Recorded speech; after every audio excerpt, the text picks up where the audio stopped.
But it had felt good. Had felt right. They grinned at each other and opened their mouths to roar again. Detention be damned. Snotlout blinked up at the sky through the grid of his football helmet. His coach's face appeared in front of him. What was that? Snotlout blinked. How did you not see him coming, Jorgensen? She scolded. Snotlout felt his left side where his teammate had tackled him. Properly a broken rib. It would heal. He let the coach rage out, while he looked up at the sky. He wasn't easy to pin down like this, always on his toes, just something. Something had distracted him. He shuddered. Something had changed, and he was not sure what. But he could feel the shift in Hook Fang. Something was different. He would just have to wait it out to see what. Still the pull to leave the field and fly to the ocean was overwhelming, to scream and to roar, to call out. He better stay down, before he did something stupid. Notes. Short chapter this time. But small steps. More going on here than just flying. Chapter 10, Q Training Montage. Summary. It's not drug dealing, if you do it behind people's back and not taking payment. Notes. The drugs are dragon nip as seen in the movie, no actual use of drugs. See the end of the chapter for more notes. Chapter text. Gobber had stared a bit at him, when Hiccup returned to the workshop soaking wet, but with a big grin on his face. Hiccup didn't mind. So what if they landed in the lake? They had flown. Part 2, Learn how to stick the landing. His shift had ended the moment they hit the water, and his human limbs were pleasantly sore like he had just done a long run. Nothing like the pain he had had before. He retreated to the dining room, and stretched his body, on top of his usual warm muscle treatment. He could already feel how the muscles were adapting to the change, even more now that Toothless didn't seem to fight over control anymore. Still, he would need to practice. By the end of the flight he could feel the strain, and his shift started to flicker out. They only managed to crash land with half of his dragon shift already gone. Still, they had touched the sky and sensed the freedom. They would do it again. And so they tried, with varying degrees of success. Sometime they managed to take off, only to crash right away. Sometimes only the wings and tail sprouted while the rest of his dragon's trays fizzled out into nothing. Hiccup figured it was like training. Can't run a marathon when you can't even run a mile. So Hiccup simply practiced holding the transformation. Not flying. Maybe running a few rounds around the lake in the cove, but simply sticking out the transformation. And trying it to retract at will, and not only when he was dead on his feet of poor exhaustion. Toothless preened at the progress and finally getting to stretch and stroll around. Hiccup kept trying. Kept trying to do better with his flying. The shift came more naturally now, that he knew to let Toothless take control. But they still fought for control sometimes, especially when trying to fly, and that mostly meant crash landing. Into the lake preferably, but not always. Toothless was more adventurous and daring than Hiccup when flying, and Hiccup's fear was trying to get the better of them. Still, they learned very quickly that Hiccup trying to steer and take control when flying led to crash landings, bruised egos and scraped knees. To put it short, Toothless controlled the flying and Hiccup gently leaned into it to help direct rather than steer. Good in theory, harder in practice. One time they landed in a grass field that left them unable to move for hours. Not because they got hurt, but simply because the grass smelled so good. Hiccup's phone kept buzzing, as Hiccup had failed to show up for dinner at Gobber's, and it took Hiccup half an hour to unlock the screen in his sluggish state. In the end, he managed to shake the shift off, and his head got clearer immediately. He sat confused in the fields, in a patch where his wings and tails had left a dent in the grass. He almost dropped his phone, when it rang, and he spent the next 10 minutes calming down Gobber, as he ran to his house, apologizing for falling asleep in the library. He did manage to grab a couple of handfuls of the grass and dump it in his bag on the way through the cove. He thought if it worked on Toothless, then maybe it would work for others too. Hiccup managed to cut the grass into pieces, without dozing off more than a couple of times, and then mix it with other fragrant flowers to mask the smell a bit, wrap them up, and then slipped the small satin bags into Dragon's bags, pockets or purses, that he could hear was suffering and needed to relax just a bit. very small amounts. Toothless approved. The smell helped take the edge off the dragons, and made them more pliable and less likely to strike out and start a fight.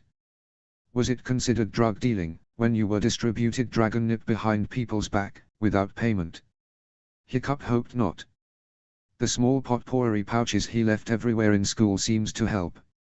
He snuck an extra large one into the teacher's lounge just in case, and the first dragon training after mildew seemed like he was floating on a cloud, sipping his coffee undisturbed and almost not yelling at all. Hiccup made sure to stop by the field to stock up, just for that. Mildew was all in all no help, even high on dragon nip, so Hiccup had dismissed him as any real source of information. Turned out Hiccup's father had been the source of the best of Toothless and his progress. Even if he didn't know it. With the sun shining, Hiccup stood on top of the stairs at school, looking out over the parking lot, scouting after his dad's cruiser. People around him flew past him, like he was not even there. Out of the corner of his eyes he caught movement. People jumped around to avoid Rough Nut, who was sitting on the stairs all alone. Toothless moved in the back of his mind from what Hiccup knew was the dragons noticing the distress of another dragon. Looking around the area Hiccup frowned, but Tough Nut was nowhere in sight. With a pang of guilt Hiccup hoisted up his backpack and sat down to join her. She didn't take note of his presence, and Hiccup tried a more soft approach. "Hi," he said and gave her a soft wave. She looked up from her arms. "Hey Hiccup." She smiled, but Hiccup could see it was not sincere. "Where is your brother?" He tried to sound natural, but Rough snorted leaning over her folded arms. "Tough are hanging out with Snot. Boys' time." "I see." Rough nodded and scratched her arms. She looked unfocused around, her pupils never standing still, only from time to time where she looked like she listened to something. She kept scratching her forearms. "Rough?" Hiccup asked softly, trying not to reach out to stop her scratching. She said indifferently, focusing on something in the distance. On edge, Hiccup chose his words with care. "What was your dragon's name?" "Barf and Belch." She said too fast for it to seem natural. Hiccup nodded and scratched his own chin, Toothless restless in his mind. "And what color is he?" "Green." She answered unhelpfully. A car honked threw him out of his stupor, and he jogged down to his dad's cruiser. He waved at Rough Nut who waved back unenthusiastic, but Hiccup stuck his tongue out at her, and it made her smile. In the car he thought about how the green scales on Rough's arms had seemed more deep emerald green than the electric green he had seen on her brother's scales in class. After much discussion where Gobber got involved, Hiccup was allowed to walk from school to Gobber's. Stoic argued that he should not exhaust himself, and Hiccup argued that he needed to strengthen his muscles or the dragon would win. Gobber opened a can of beer and drowned it, while Stoic and Hiccup half discussed and half yelled at each other. And so the compromise was born. That gave Hiccup more time for practice in the cove, and when Goober was in the garage, Hiccup simply let Toothless peek trough a bit resulting in a half-shifted state, but with no wings and tails to attract attention, letting Hiccup sit doing homework in his semi-shifted state, while his dragon senses worked around him, strengthening their bond, and generally putting Toothless in a much better mood. When he was able to hold a semi-full shift, wings and all, even with a bit of hovering, for over an hour without breaking a sweat, Hiccup turned to focus on his plasma blast. He stole old cardboard boxes, and empty cans and bottles from Gobber's trash and set them up as target practice. He tried to get Astrid to help, as her aim was the best in the school, but she was strangely suddenly very busy with the upcoming track meeting, and a lot of extra collegium work. If Hiccup was honest, it felt like she was pulling away from him. And other times, she was still strongly protective. It was not making any sense. At lunch and at school she was, if possible, almost always next to him. He was having trouble figuring her out, but she did tell him how she trained her spine shot with Stormfly. That's how he got the idea. Still always easier said than done, and he spent the first hour, sending spitballs out his mouth, with drool dripping down his chin to Toothless' obvious amusement. The dragon roared his laughter through the whole session. Irritated Hiccup cursed the reptile and spit on the ground.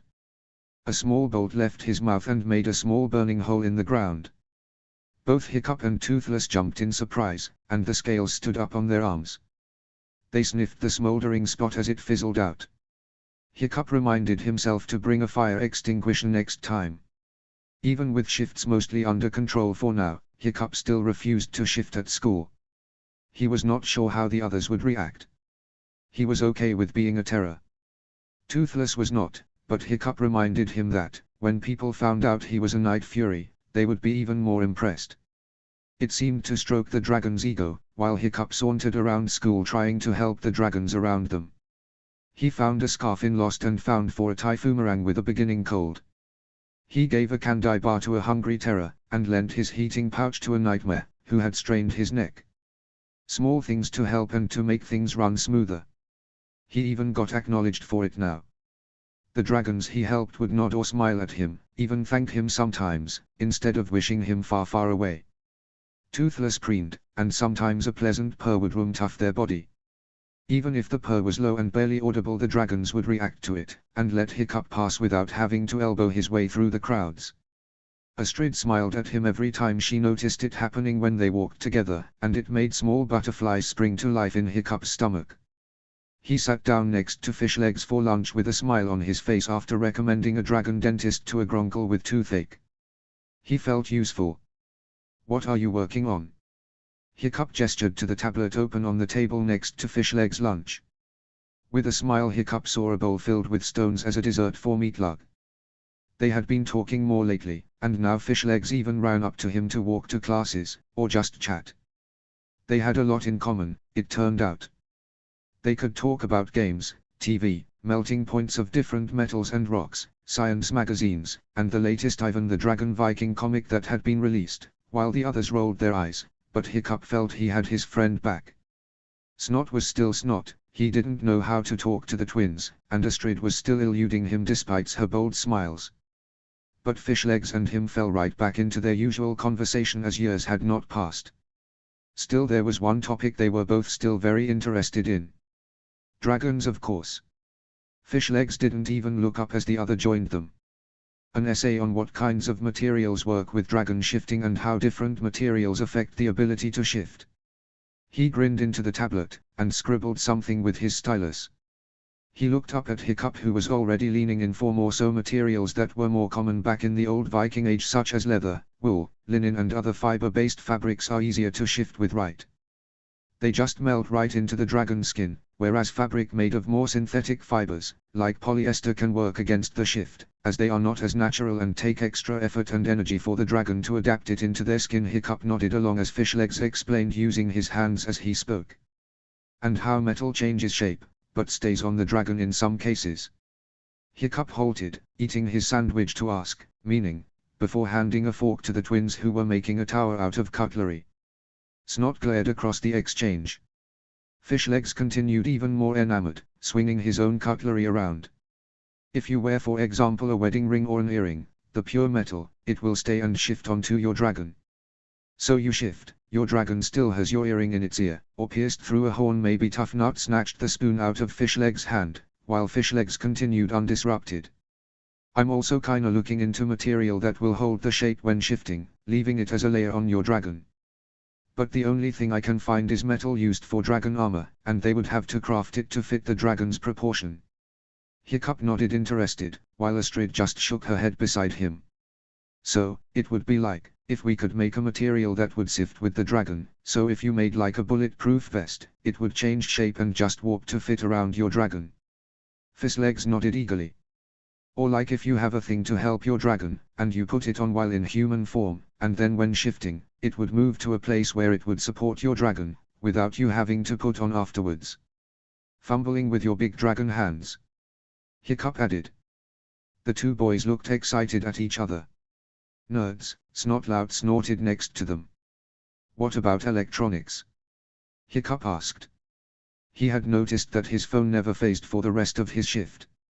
I have been looking into that, but I always, Fishlegs stretched his neck painfully. You okay? Hiccup asked, concerned. Yeah. I just get stiff sometimes. Fishlegs rolled his neck, trying to make the pain go away. Hiccup nodded as he listened in. Listened to Meatlug resting and cracking restless inside his friend's mind. He got an idea. A crazy idea, but hey, not the first time that happened. Hey, can you make your dragon skin come to the surface without it phasing with your clothes?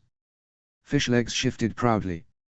Oh yeah, totally, it was one of the first tricks I mastered. Tough Gronkle hide. He chuckled, showing off a rolled up sleeve with brown bumps. Can you do it on your shoulder? Toothless barked in his mind. Yeah, I can. Fish legs chuckled and pulled at his auburn shirt to show off his shoulder that now had changed into brown hide, with bumps and scales. Great. Hiccup stood up and went behind Fish legs to inspect the area. Fish legs stiffened a bit nervously at first, but were trying to go along with Hiccup's weird impulses as they had not been wrong yet. Snotlout groaned. What are you doing? Everybody can shift their skin. That's like the first thing you learn. Can't you not even do that? Hiccup ignored him, and Snotlout swallowed a spoonful of mystery meat, while he grumbled around the spoon. Hiccup yipped triumphantly when he found the bump he was looking for, and pressed it. Fish legs fell face first into his food tray, sending mashed potatoes and meat splatter everywhere. The others cried out and tried to duck the spray, but the twins' cutlery tower crashed down. Great. You killed him. Snotlout protested, slapping his hand on the table. Tough Nut grinned, eyes lighting up. Awesome. Astrid looked petrified at the scene with her mouth open and food spill dangling from her fork. Rough Nut poked Fish legs' cheek with her knife, but nothing happened. Hiccup. Astrid howled a dragon hiss on the brink of her voice. Relax, it's just a pressure point. My mom has been researching them all her life. Astrid sent him a look that told him that that was not enough, but before Hiccup could defend himself, Fish legs moaned and lifted his face from his plate. Hiccup pushed Rough Nut away so he could sit down and lay a careful hand on Fish legs' arms.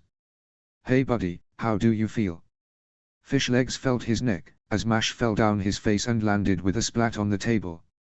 Much better actually. He said carefully before looking at Hiccup.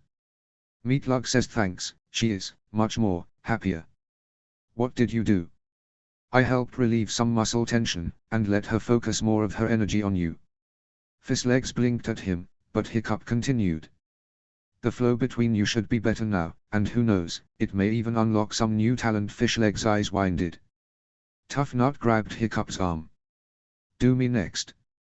I want to shoot fire out my fingers. Rough pulled at Hiccup's other arm. No me. I wanna be able to shoot lasers out of my eyes. Guys, Hiccup tried, while being pulled back and forth between them. Astrid slapped her fist down. Nobody is doing anything. Let him go. The twins reluctantly let Hiccup go at Astrid's bared fangs. Guys, I only know that one trick. The point is different for every species, and does different things in each dragon, and I don't have my mother's dissertation memorized where she explains more. The twins' eyes glazed over uninterested, and Snotlout groaned. She just showed me the one because Gronkles are more common. Hiccup tried to explain. So pretty useless in other cases. Hiccup shot Snotlout a glare, but his cousin smirked and leaned back in his seat crossing his arms. Valka lit up when she saw the name calling on her phone. Hi honey, so good to hear from. Mom, can you send me your dissertation on dragon biology and energy flows? Her son sounded extra energetic and talked faster than Valak could process. Well of course honey, but... She didn't manage to say more, before her son hung up the phone. Thanks mom, gotta go. Love you, bye. The line went dead with a long bip. Valka looked down at the satellite phone. Bye son. She said to no one. Notes. The pack is coming closer together, and Hiccup gets to walk around more freely now. Plus Stoic and Hiccup boding. Yelling too, but bonding. Also Valka is alive and well. Yeah. Chapter 11, Getting Serious. Summary. Nothing is healthier than a bit of competition. Notes. It has been a while. Got sick and was not able to post. See the end of the chapter for more notes. Chapter text. Hiccup felt the fear sink into his bones as he looked at the obstacle course. The bustling and humming of excitement echoed around him from his classmates, but Hiccup felt the need to run or hide far away from this. Move. Hiccup jumped as Snotlout pushed past him to get at the front of the crowd to take up start positions. Mildew had decided that his students were competent enough to hold their shift enough to actually use their gifts to complete an obstacle course. The course was located next to the football field and was normally used for dragon racing. It utilized the players' strength and gave them opportunities to hone and enhance their dragon's power, agility and speed. There were a number of poles. One first had to climb to the top of, then run between, using the tops as footholds, without falling down. Then use dragon wings to soar down to the next platform, or simply jump down and swim to the platform for more water-based dragons. If you were neither of those, there was a zip line. A number of hurdles to jump, fly or climb over, or slide under. A rope net to walk, or swing from to move on in the course. A target range where hitting the right target opened a track to the next level. The whole course was covered in a decent amount of dirt, so it would get muddy by the slightest sign of rain, which on Berk was quite often. Hiccup thanked the heavens for the clear sky and shining clouds with no rain in sight, since the storm last week. They had at least 3 days of sun left in the year. At least. Hiccup looked at the court and thought it looked like a mix between a military camp and a CrossFit race. The students would be measured by their use of dragon's skills, speed and ingenuity to complete the course the fastest. 2 teachers' assistants were placed around the course to help judge the victims. Or students. Hiccup had a feeling that for Mildew they were one and the same. To intensify the chaos and competition, all students were released at the same time to see who would reach the finish line first. It was not the first time they had tried such a course. But it was the first time they tried it where everybody had at least some kind of shift ready to use. They were pulled out once every autumn and one every spring, and Snotlout has won every time. Today he wore a pair of gym shorts and a t-shirt that said "If you can read this, you have already lost" in the back, and one hash on the font. Hiccup pulled uncomfortably at his own green long-sleeved t-shirt, black shorts, and leggings underneath. It was autumn. Why was everyone dressed like it was still summer? He bristled and agreed with Toothless, that they were the only sane pair here. Astrid for some reason did not participate this time. She said she had practice, then she squeezed Hiccup's shoulder and ran off, leaving Hiccup alone with Snotlout and the gang to fend for himself. Snotlout sent him a sink eyes, and the twins grinned their usual manic grin. Fishlegs gave him a small wave. It was weird somehow having become part of their pack. The other groups of students filled out into their own groups and packs avoiding Hiccup. With a sigh, he slugged forwards next to Fishlegs, who had saved him a spot as Mildew spit out instructions. On the count of 3, Mr. Mason will fire the start shot and... Hiccup tuned him out. He could feel Toothless' restlessness underneath his skin and how the dragon urged to run, climb and claw. To win. Hiccup looked sideways towards his cousin who was laughing while he slowly pulled a finger across his throat. Hiccup rolled his eyes. Haddock. Hiccup jumped up at being addressed. Yes. As you have shown no capability whatsoever, you will go into the back so you don't get trampled by the other dragons. The rest of the students giggled, but Toothless hissed. Hiccup managed to track the hiss and instead spat out. I can compete. Let me start with the rest. I'm not sure that's a good. Let me start with the others. Hiccup commanded the weight of his dragon behind his words. The dragons nearest him choked on their giggles. Mildew looked puzzled for a moment but then sighed. Fine. I hope you have insurance. Then he walked away to start the race. Hiccup fell in tow with the rest to take up positions. Hey! Snotlout barked at him as they got into start positions. Astrid is not here to protect you anymore. Enjoy my dust. Then he laughed, but Hiccup ignored him, his focus on the track, dragon eyes darting around to find the best path. He knew, when the shot was fired, the first few minutes would be chaos as dragons would fight each other to hold competition back and get a head start. Hiccup would have to get out of the fray and then ahead. No wings, no tail, no scales. They could do this. Toothless inhaled with him as they grinded their feet into the ground. Hiccup could feel his eyes and ears falling into focus, downing out the crowd around him to focus on the goal. Taking the victory and squashing it into Snotlout's face. Mildew counted down, and on the last count, Hiccup squatted down and as the shot fired jumped back, as everyone else around him jumped forward to grape the nearest opponent. While the other dragons engaged in an alright brawl, teeth, claws and wings out, Hiccup ran around the pile to the actual track. He felt the strength tighten in his legs as he started to run, jump over hurdles, slide under obstacles, and his nails elongating as he grabbed the first post. They heard the struggle behind them as the first dragons got out of the brawl and started catching up, but Hiccup and Toothless were already way ahead of the others. With Toothless' help, they scaled the pole and started running across the others, feet hitting their mark every time. His ears sang listening after the change in the wood, not to hit weak spots, and his green eyes zoomed in on their target. A roar interrupted their concentration and they had to jump over to a pole 2 feet away, and Snotlout jumped past them. His dragon teeth were out, horns on his forehead and scales scattered across his skin.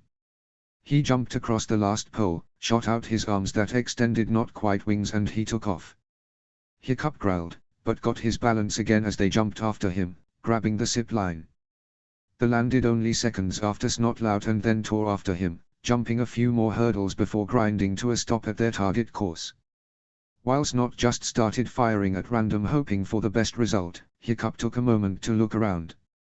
Squared rooks on different heights with a target on top each, scattered between boulders on a rock bed. The target changed, he knew, and he started to look for the signs of the hatch instead. A small indentation in the rock's bed caught his eyes and he ran over to stand on top of it. Out of the corner of his eye he saw the smallest target he had ever seen, hidden in between the larger rocks and even larger target. Hiccup grabbed a small pebble and threw it with pressure at the target. The earth gave out under him, and Hiccup tumbled down into a net suspended over a mud pile. He barely had time to get his bearings before something large fell over him as well, making him move and almost fell out of the net, had he not grabbed the edge. Snotlout grinned and started crawling on his belly across the net, his hands extended into claws making it eager to grab the net and pull his body easily forward. Toothless hissed, and sunk into Hiccup's arms making them go just as fast. While Snot crawled over then, they swung and grabbed at the net, hanging just below him, almost at the same speed. Hiccup was weaker and it took more effort for him to shift his grips, but Snotlout was clumpy and kept slipping in the net making him slower as well. Snotlout got to the end first, and simply rolled down the net to the ground. Hiccup was on the other side and had to first get on the right side before he could copy Snotlout and slide down as well. He could hear the other student falling down into the net behind them, the weight making the net jump each time, further troubling Hiccup. With a grunt he reached the bottom and ran to catch up with Snotlout, just 600 meters and a couple of hurdles and he would be at the finish line. He took off, Toothless roaring. With a couple of strides he was up next to Snotlout. As Snot went over, Hiccup went under a hurdle. Body rolled around another one, only to see the finish line so close. Hiccup heaved, his legs burned, his arms felt like they would break off, the finish line was within sight. He pulled with the last grunt of extortion and sped up, only for his legs to disappear under him. He took a tumble, rolling a couple of times to spare his body the scrapes. He shook his head confused and got up onto his knees. Heat builded in his core as he saw Snotlout pointing to his back as he ran over the finish line, long dragon tail swishing behind him. Hiccup's vision was still fuzzy after his fall, but he ground his teeth together to get up, Toothless roaring in his mind. He took a step and then halted as distance blurted his vision. Toothless whined in desperation, and Hiccup heard a couple of students run past him over the finish line, as he got his bearings. He ended up passing the line with the main portion of the group, nothing to brag about, but not with the last stranglers that was still stuck in the net. The twins danced around Snotlout as he flexed and kissed his muscles. Mildew looked him up and down as Hiccup leaned on his knees catching his breath. Hiccup felt the urge to spit him in the face. But the older man just scratched his nose, and signaled something to one of the assistants, then went over to the next student. The assistant handed over a paper for Hiccup to grab. Hiccup pushed his sweaty hair out of his eyes and looked at his evaluation. 00. His eyes widened in disbelief and anger. He turned at Mildew, Toothless hissing. I was first and second for most of the race. I finished the race. He trotted up in Mildew's face, feeling Toothless bobbling close to the edge. To his credit, Mildew looked a bit frightened, but it quickly got replaced with a scowl. This is an obstacle course for dragons. He said slowly, like he was spelling it out for Hiccup. You showed no use of your dragon, therefore you failed. You have a dragon. Use it.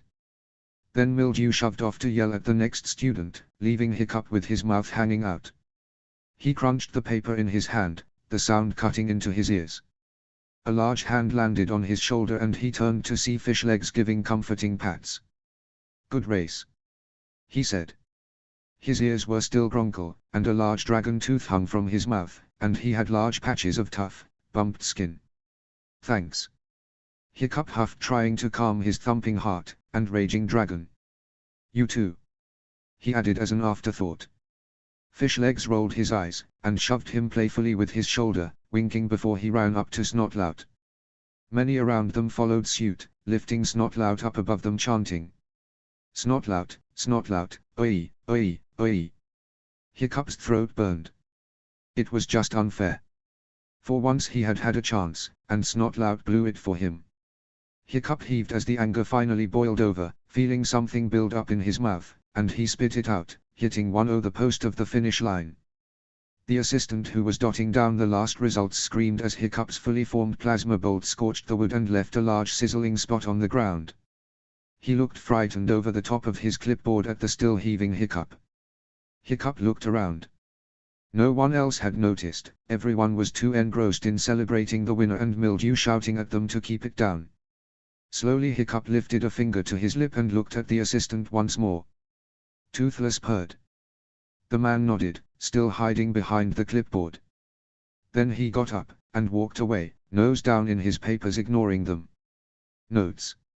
A detail I liked in the first film was to further separate Hiccup from the rest of the kids. He was the only one with long sleeves. No one other than him have long sleeves, not even the adults. The first person to have long sleeves is his mom. Nice detail.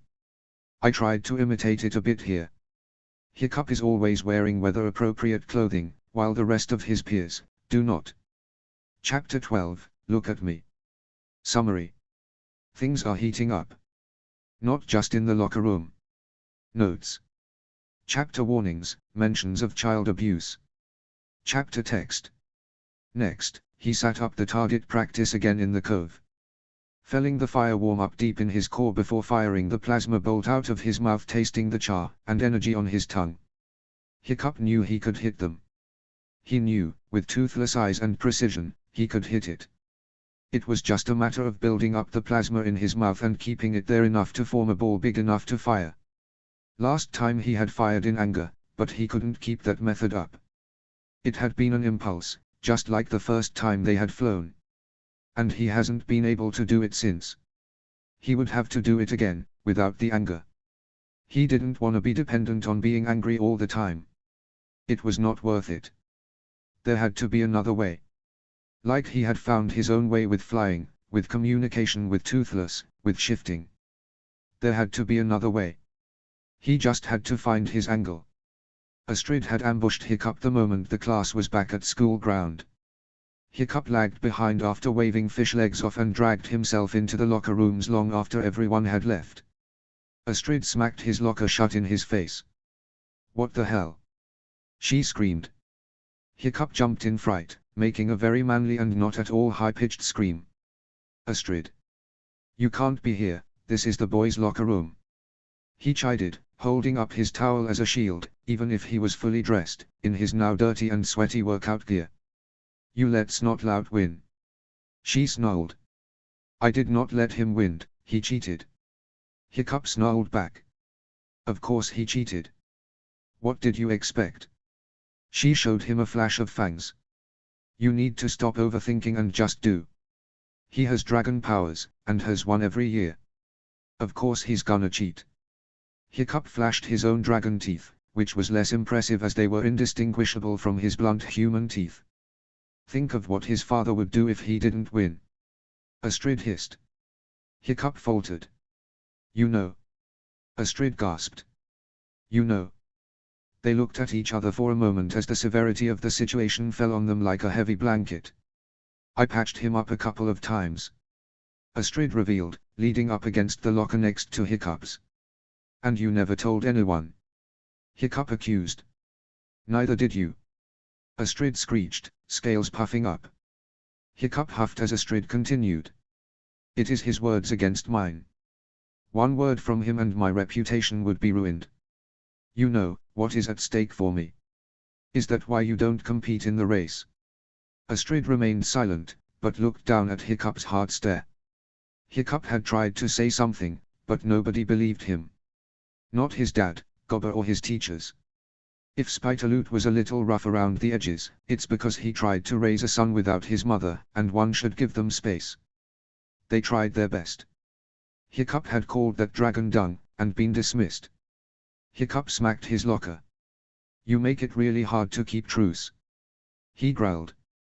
Astrid matched his growl. Watch it. In the end Astrid gave in and shoved him. That is not why I am here. Her eyes got softer and there was something else. You finished the race. And from what I hear, you ruled it. Completely destroyed it. She gleamed at him, making Hiccup wanna take a step back at her large, round, blue eyes staring at him with something. Toothless preened at the praise. Hiccup scratched his neck. It went all right. Except in the end. Still pretty cool. Astrid said, rocking on the heels of her feet. Thanks. Hiccup said slowly, warmth crawling up the back of his neck. They stood a moment just so near to each other. They were so close Hiccup could reach out and hold her hand. He wanted to hold her hand.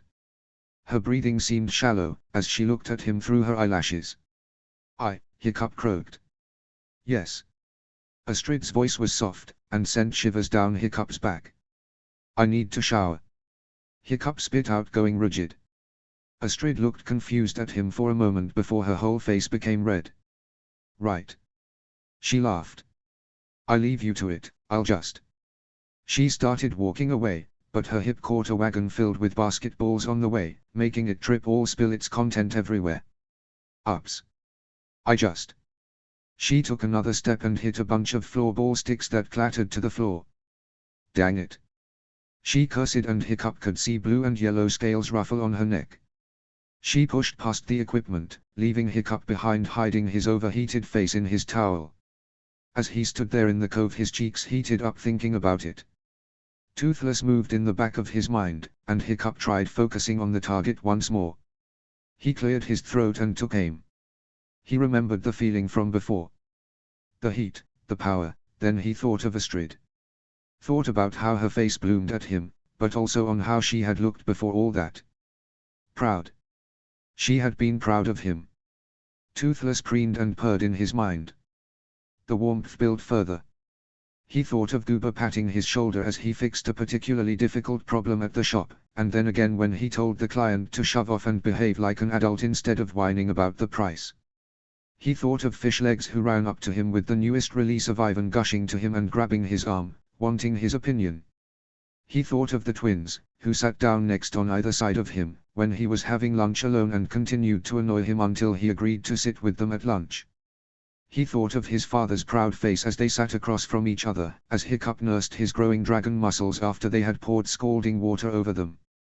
A much younger Snotlout muffed up his hair as they ran down to find tadpoles. Astrid laughed at his comment at mildew, and the twins looked upon him in awe at his awful sarcastic remark. He felt Toothless jostle, and more heat gathered now in his mouth. Fishlegs high-fived him. His father clapped him on the shoulder. Astrid blue eyes shone at him. Her lips looked so soft.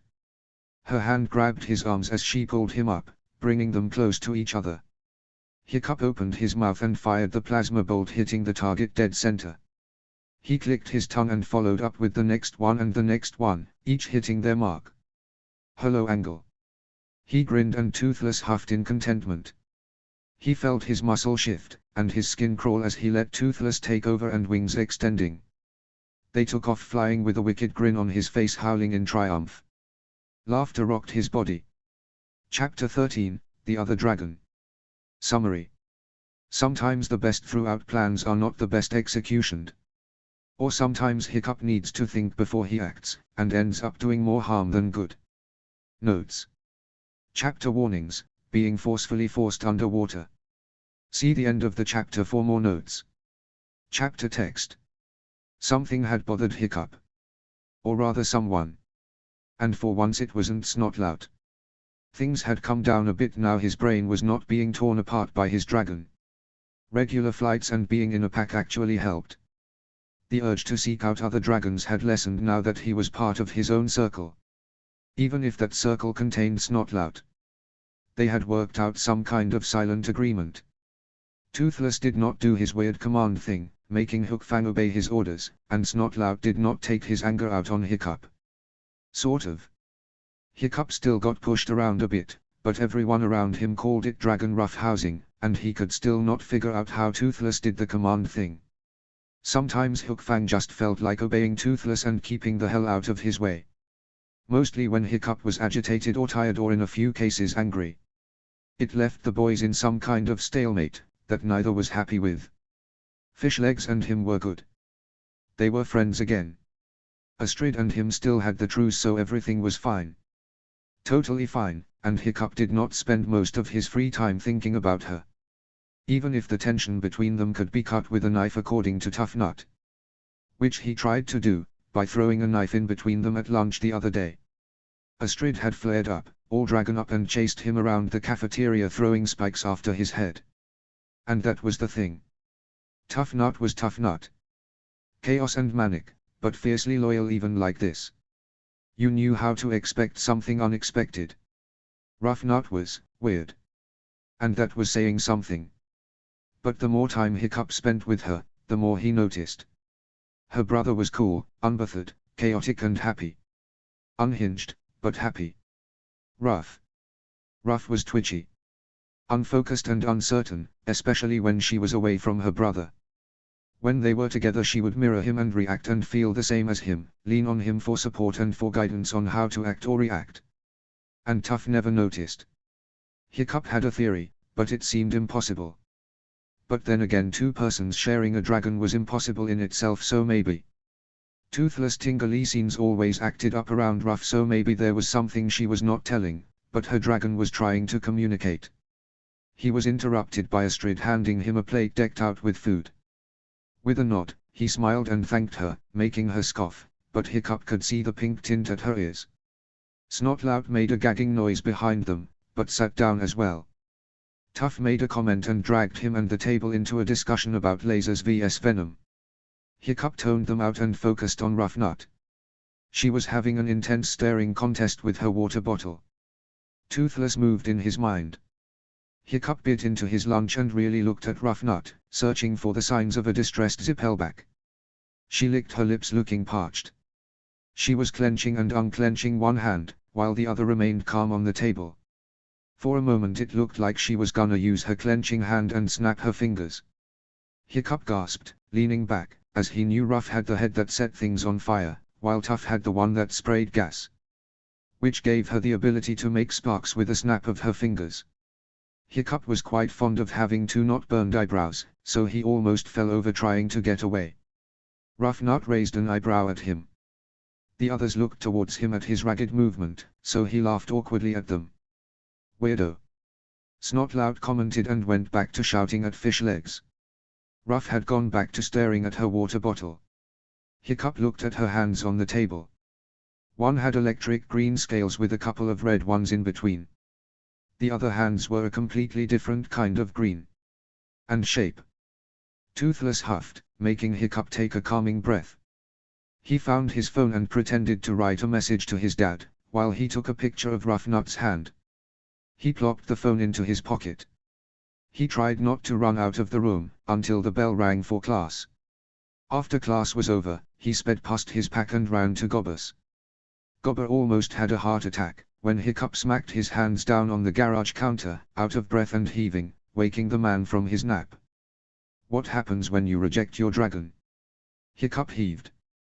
Gobber blinked at him for a moment. Simple, you go feral. Hiccup shook his head. No, but what if you think you're doing the right thing, but it is hurting your dragon? Nobody knows as you go feral. Gobber insisted, with a tone like Hiccup was stupid. But what if? Hiccup tried to find the right words, but then burst out with it. Do they get itchy? Will the dragon try to come through? Do you lose your mind? Does it mean you may seem a bit manic to others? You know, because your mind is. But Gobber stopped him, thunking his fake hand down on the table. Nobody survives so long, because they go feral.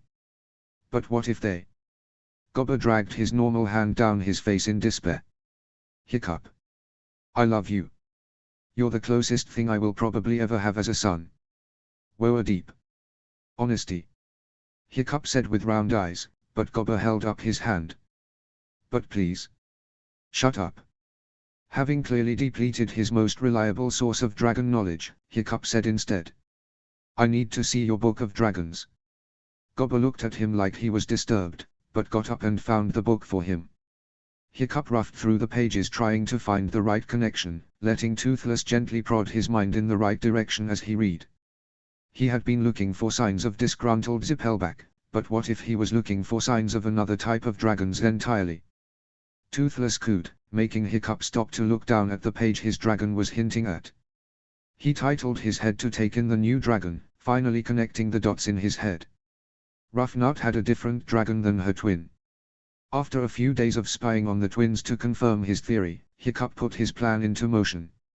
He made sure to have a loaded conversation with Astrid, right next to Snot and Tough, getting them involved, and in the end, that had them sprinting towards the football field to see who could do the most laps. With those distracted, Hiccup had a better opportunity to hone in on Rough Nut. Hey! He said cheerfully when she joined them outside the cafeteria. She looked at him up and down. What are you up to? She pressed her lips into a tight frown. Nothing. Absolutely nothing. Can I talk to you for a second? She raised an eyebrow at him, so he added, in private. Behind him someone choked, and Astrid went kinda stiff. I wanna say no. Rough Nut said, tilting her head. But I feel like that is not an option. Great. Hiccup said and grabbed her arm and dragged her a little away from the crowd going inside. Someone made a cut-off noise, but Hiccup could not determine if it was from Fish or Astrid. I need to ask you something, and please answer truthfully. Hiccup said, determined. Rough crossed her arms. I feel like this is a trap. Maybe a tiny one. Hiccup admitted, holding his index and thumb up in front of his face. I can respect that. Rough shrugged. Go on. Do you have two dragons? All color drained from Rough Nut's face. She started chortling and laughing. Of course not, what a stupid idea. You are stupid. I'm stupid. This whole school is stupid. Are you hungry? I'm hungry, let's go. She looped her arms around Hiccup and dragged him away. Behind them he could feel Fishlegs and Astrid look at each other before setting after them. Shut up, shut up, shut up, shut up, shut up, shut up, shut up. Rough Nut chanted as they fled the scene. It was more to herself than to Hiccup. She pushed him off, like she just remembered he was here, and whined like she was in pain. Hiccup reached out to touch her, but she smacked his hand away and started to hiss at him. A gurgling sound caught in her throat, making her cough. Fishlegs and Astrid caught up to them, but Rough Nut's uncontrollable coughing was dragging a lot of attention from passing students. Rough Nut, I can help you. You, she gagged. No, nothing. Shove off. She had to lean on a wall for support. She looked more and more drained with each cough. Fishlegs looked horrified and Astrid kept shifting, scales flushing forth only to die down. Rough looked greener by the minute. Dragon green, not vomit green. She smacked her lips as the skin started to dry out. Rough Nut coughed and chopped, trying to spit, but with no saliva in her mouth. Here. Hiccup extended a bottle of water to her, which she chugged. Now spit, he ordered, making her hold her last sink, and the others swear at him. What? Spit. Hiccup ordered again, feeling his dragon's weight behind the words, making Rough Nut choke on her own spit and spew. A beam of hot water exited her mouth in a concentrated spray a few meters long.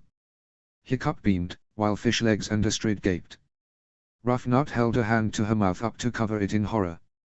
Then she twisted and screamed. Hiccup could feel the shift in her, as her eyes darted around the room unfocusing, as she fell to the ground and heaved, but he knew he was on the right path. He reached out to her again, but she got up and screamed at him. Get the hell away from me. and then she fled. Around her everyone had frozen, trying to get away from the gagging girl. Fish Legs made an unintelligible noise. Hiccup gathered up her discarded bag, and ran after Rough Nut, trying to catch up to her. But she just kept running away from him. Rough Nut, Hiccup tried, holding two calming hands up. Please just, he had cornered her. No, stay away. Stay away. She screamed, thrashing against her own body, eyes shifting colors, and hissed, shrieking and clawing. Please, Hiccup pleaded, but Rough Nut screamed something between human and dragon. What the hell? Stay away from my sister. Tough Nut pushed past the crowd that had gathered, to get to his sister, who was heaving and choking on nothing. Let me. Rough Nut got up, and Hiccup stepped in front of Tough Nut, cutting him off with his back. Rough Nut, do you trust me? No, I don't. She screamed manically. I am sorry then. She screamed as he picked her up and swung her over his shoulder, using Toothless' overwhelming strength. Tough Eyes turned dragon, as he ran after them, sprouting fangs and gas leaking from his mouth. Put her down. He roared. Hiccup ignored them and sprinted faster. He ducked out of the way to outside, over to the large water fountain in front of the school. He ran up to it and dumped screaming Rough Nut into the water fountain, dunking her under the surface. She sat up coughing water, with Tough Nut pushing past Hiccup to get to her. What are you doing? Zipleybacks hate water. But before anybody could do anything, Hiccup pushed Rough Nut's head screaming underwater again, forcing her to take in the water.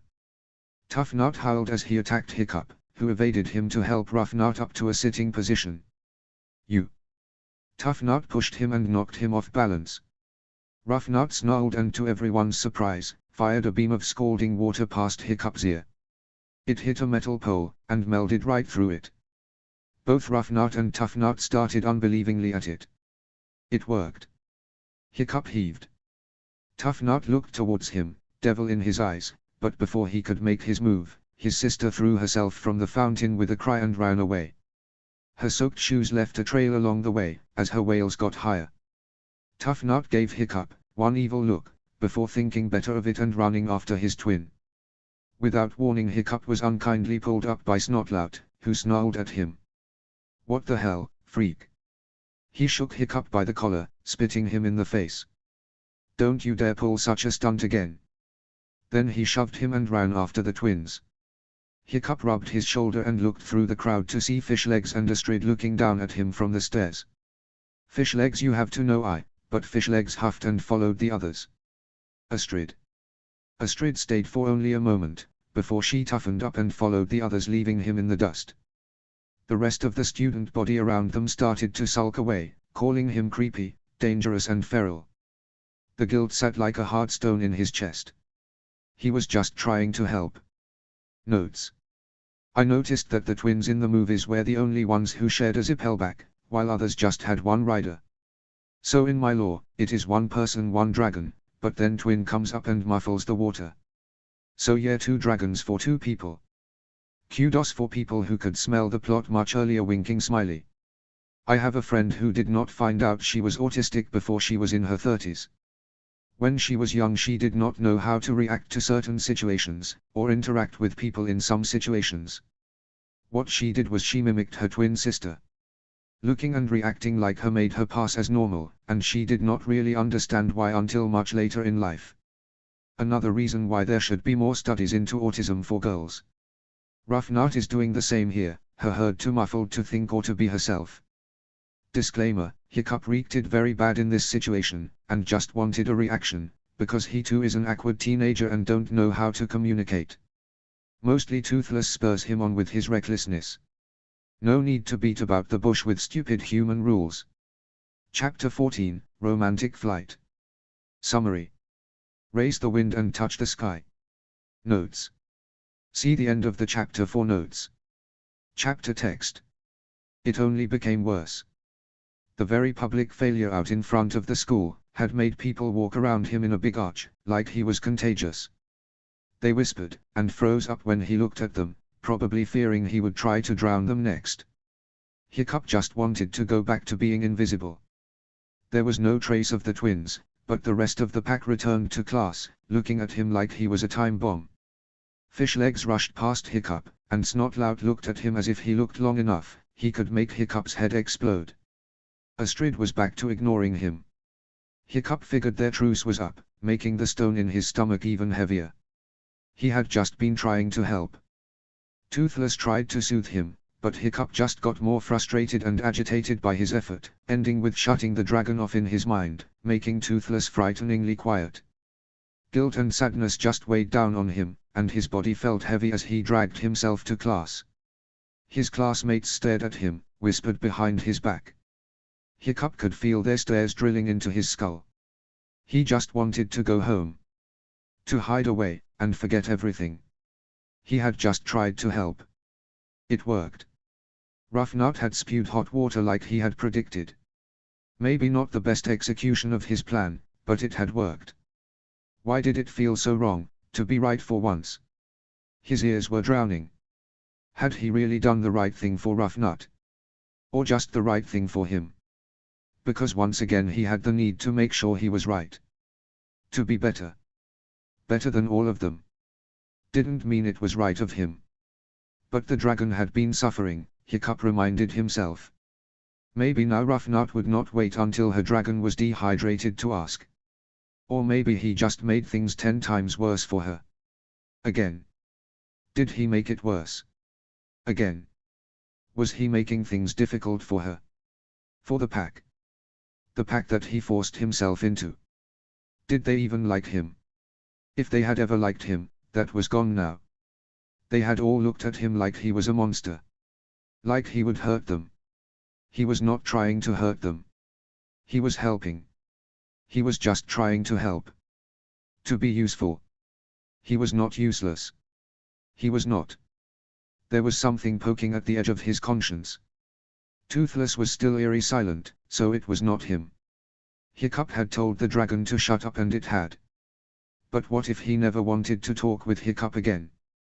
What if it became silent again? What if he became soulless again? Hiccup buried his head further down in his folded arms. The annoying thing poked at him again. Someone was talking to him. Hiccup did not want to deal with that. He was just trying to help. But he had failed again. He just wanted to disappear. To let the voice leave him alone. For everybody to leave him alone. Maybe not everybody. He wanted his friends back, for them not to hate him, not to fear him. He wanted Astrid not to hate him. Not to think he was a monster. Or useless. The voice got louder, making Hiccup annoyed. A warning growl growing in his chest. Leave him alone. Let him suffer alone. He was just trying to help. He was trying to help.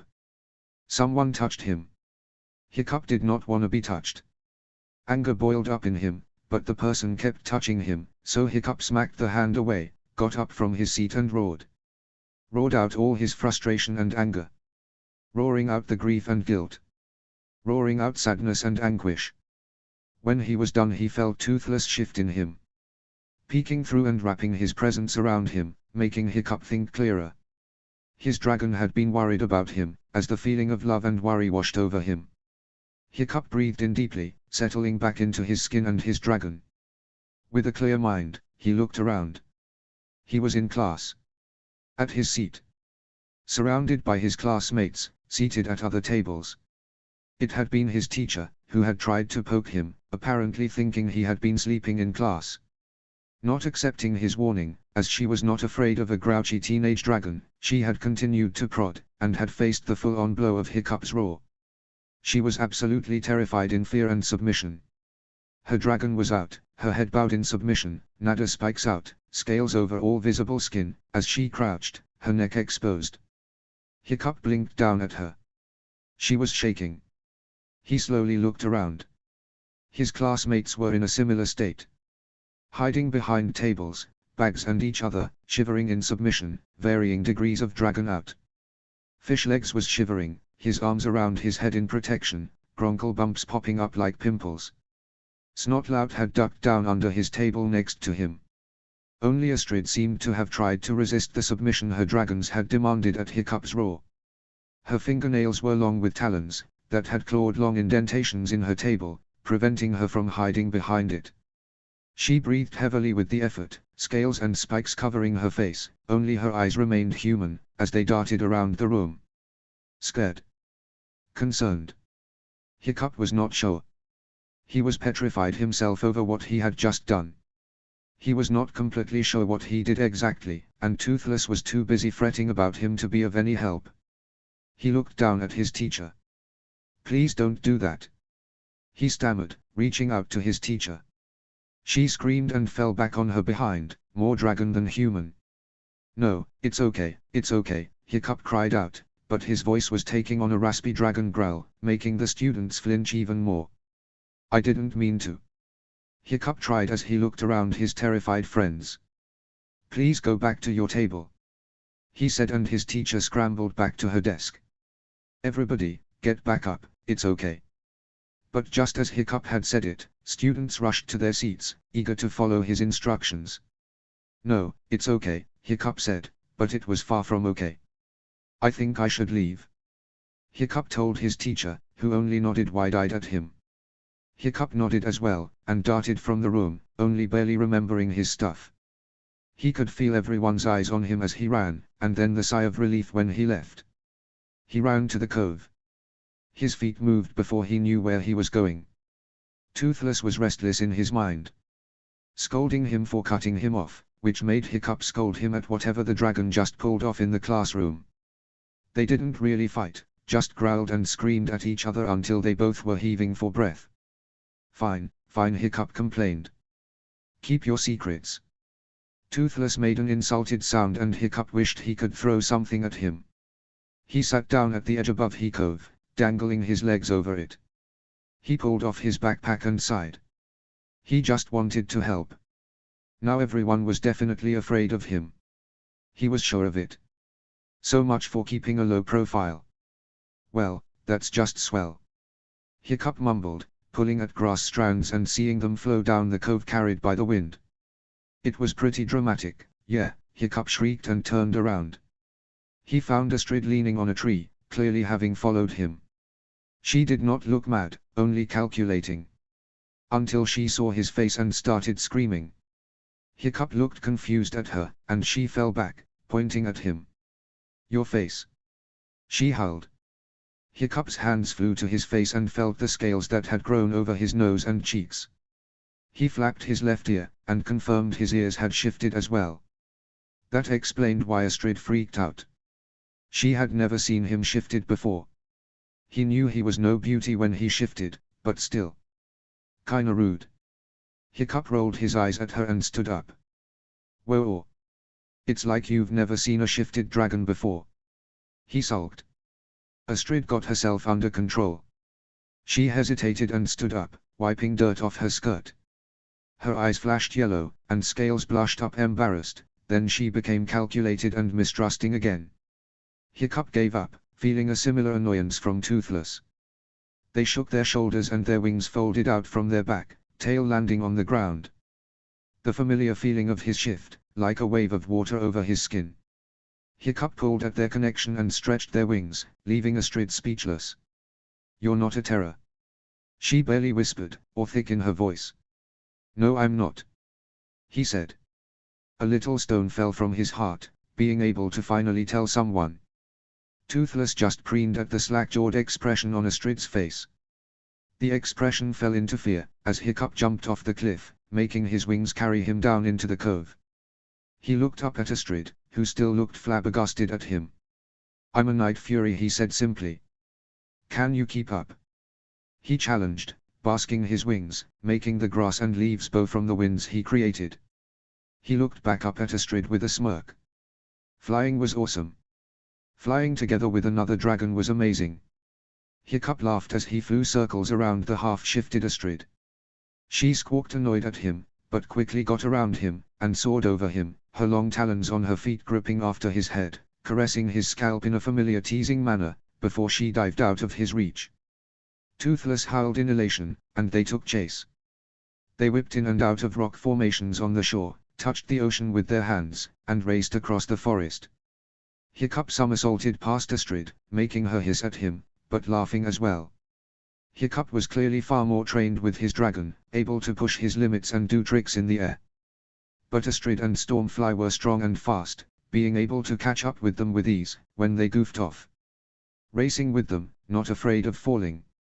Astrid was a skilled flyer, not even working up a sweat. She pushed him out of the way, and squawked, teasingly at him, forcing him to quit the act to catch her again. Astrid almost let him each time, only to duck out, and start the game all over. They landed on top of the large rock formation, catching their breath, laughing hysterically. Their hair flew around them, and the sound of the wind, the waves and the gulls mixed with the cry of the dragon-fused laughter. Toothless roared happily, letting the sound past Hiccup's lips. Hiccup rejoiced in the feeling of freedom. The smell of the ocean and the wind, as his hair whipped around him. He looked at Astrid and felt his heart swell when she looked at him. Eyes filled with so much warmth it almost hurt to look at her. Her smile was comforting and distracting. She took a step towards him, and Hiccup took a step back, feeling the edge under his dragon feet.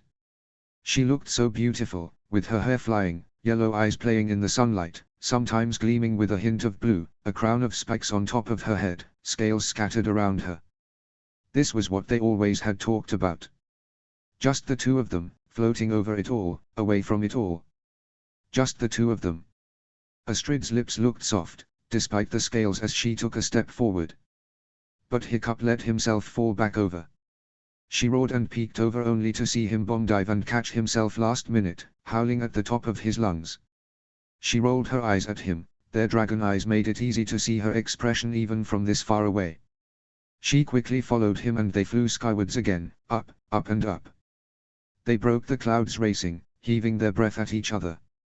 Hiccup grinned at Astrid, arms free while his wings did the work. Astrid did look a little flustered as she had to keep her arms moving as her wings were attached to them. The pink and orange light from the setting sun colored the clouds under them in pastels hues, making them look extra soft and fluffy. The sun's last rays made what remained of Astrid's braid glitter in the light. Hiccup flew closer to Astrid and reached out his hand, going at her. She hesitated a bit, but her dragon purred. Then she threw herself into Hiccup's arms, and let him hug her. He held her tight to his chest as he drew their wings further in and then let them drop. Astrid's wings had diminished in size to make better room in Hiccup's arms. She looped her arms around Hiccup's neck and buried her face into his chest as they spiraled. "Ready?" he asked, and she nodded eagerly against his shirt. The felling did all sorts of things to Hiccup's heart, but he focused on his dragon, so they could control their flying. Toothless would never let him hear the end of it, if he made them crash because of stupid teenage hormones. Astrid turned slightly and opened her eyes, looking down at the incoming sea. She breathed in heavily as they neared, and just as they were about to hit the surface, Hiccup and Toothless expanded their wings, carrying them upwards once more. Astrid screamed with joy at the rush. Hiccup laughed as well, and let her go. She jumped from his embrace, letting her own wings carry her weight once more. She soared in close, their faces close to each other, her wings keeping her steady in front of him. He hovered himself to stay at her level. She was trying to say something, but her voice came out as a dragon cry. She was too excited to form human words. Hiccup could not help but giggle at her, his own voice mixing with Toothless' low grumbling tremble. She looked embarrassed by her lack of control, trying to hit him in the arm with her wing, only to drop because she forgot she had to use her arm for flying. It only made Hiccup and Toothless laugh harder, laughter rolling into a hoarse dragon gurgle. Astrid came back up, and bumped him instead, but he swung out of her way. Her scales flushed up, and there was a rosy hue to her skin under the scales, but she ended up laughing too. When Hiccup got himself and his overly amused dragon under control, Hiccup gestured with his head back towards the cove, and Astrid nodded, making small squawks in agreement. Hiccup's stomach hummed as filled with butterflies at the smile she sent them. They had barely hit the ground, before Astrid tackled him. That was amazing. She sang as she lifted him up and spun Hiccup around, like he weighed nothing. She had pulled most of Stormfly back, but Hiccup was still mostly scales, wings and tail, so the feat was quite impressive, and in Hiccup's opinion, so hot. She put him down and gave him a moment to settle himself after the roundabout. "Your dragon is amazing," Toothless preened and Hiccup rolled his eyes at his pridefulness. You heard that, Toothless, the dragon purred at the praise. Is that his name? Astrid asked, still high on flying, life sparking out of her blue eyes even in beginning darkness. Toothless, yeah, that is his name. Not as terrifying, is it? Astrid remarked, but Toothless gasped, affronted by the comment. Yeah, it is nowhere as terrifying as Hiccup, but what can you do? Hiccup joked sarcastically, making Astrid laugh again. But still. Astrid said between giggles. Pretty amazing. She stared past Hiccup eyes and shouted, like Hiccup was not right there. You're amazing, Toothless. The dragon was right back on Team Astrid, bouncing around confidently in Hiccup's mind. Hiccup rolled his eyes, and started retracting his wings, and other dragon's parts, before the dragon got too many good ideas. Astrid hummed at him as he did it, staring him up and down with hungry eyes, making Hiccup blush a bit. Why do you hide him? She asked, suddenly serious. He is clearly amazing, and you're quite good at holding your shift. So, why do you hide him? I am the first Night Fury shifter in who knows how long, and I am not a big fan of being captured and being poked with needles in the name of science. Hiccup shrugged, looking around for his phone, which had been left behind in the grass when then went flying. Plus, he added, as he found the thing and shoved it into his pocket. He then looked at Astrid. I don't want to be judged based on what kind of dragon I have. I have been soulless for so long, and I am still the same person. I don't want to be recognized for my dragon, even if he is cool or amazing. I just want to be me. Clumsy Hiccup, who presented way late in life. I don't want people to treat me differently, and then be disappointed then they figure out I am still just, you know, me. Toothless cooed at him, as Astrid looked conflicted at him. I won't tell. She said carefully and took a step close to him. I know. He smiled at her. She took his hand, looking at it almost shyly. Hiccup tried very much to remain calm and collected and not completely panic. She was just so close. She smelled like the ocean and the wind, where they just flew. Like the chalk she put on her hands before field practice, and something earthy and very dragon.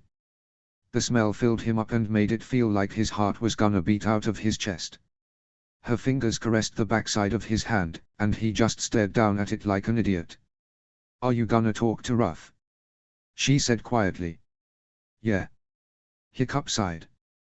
Better apologize to her, and hope she doesn't bite my head off. She is gonna be fine. We all are. The word soothed something in him, that he was not aware how much it had grinded on his mind. You sure? I think I just made it worse. You were just trying to help. It will be fine. Hiccup hummed, not quite believing her. She squeezed his hand, making him look back up at her.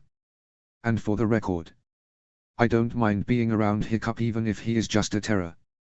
Gee, thanks. Astrid rolled her eyes, then did something unexpected. She pulled him in by the front of his sweatshirt, and kissed his cheek. All thought processes halted as heat rushed to Hiccup's face. You got this.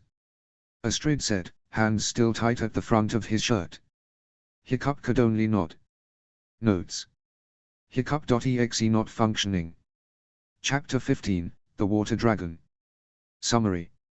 Somebody is ending up getting wet. Notes.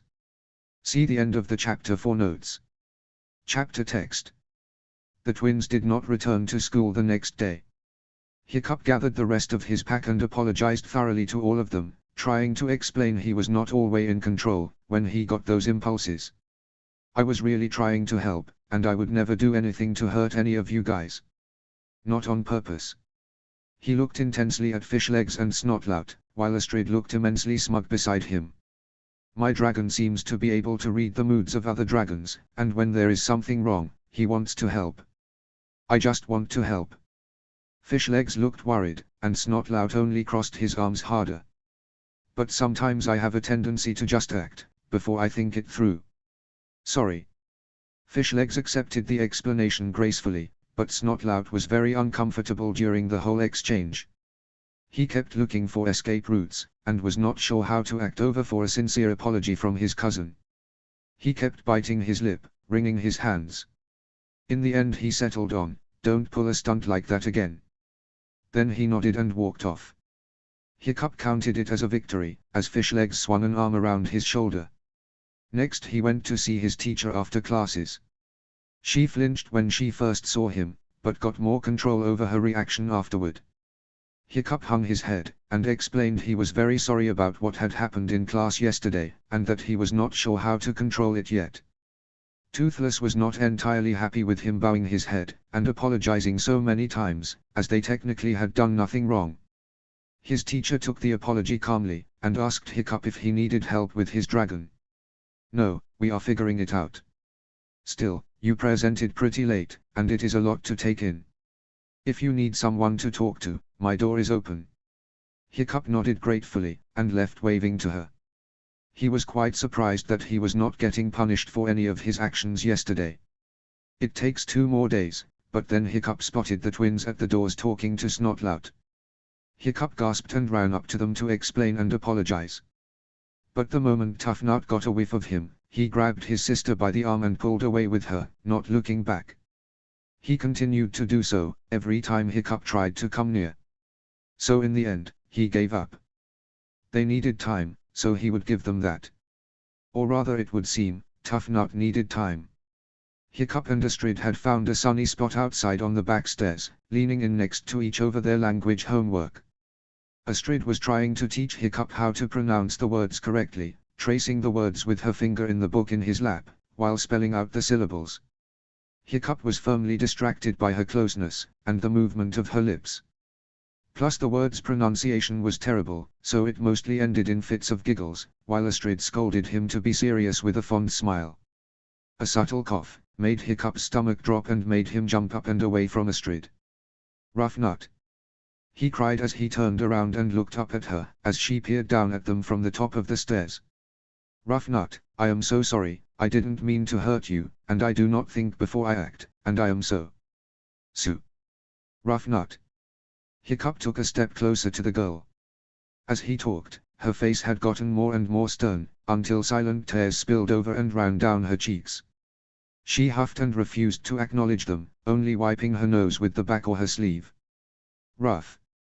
Hiccup asked tentatively, opening up his arms carefully not to spook her. She heaved, then jumped at him, throwing her arms around him, as she shook with her loud, ugly sobs.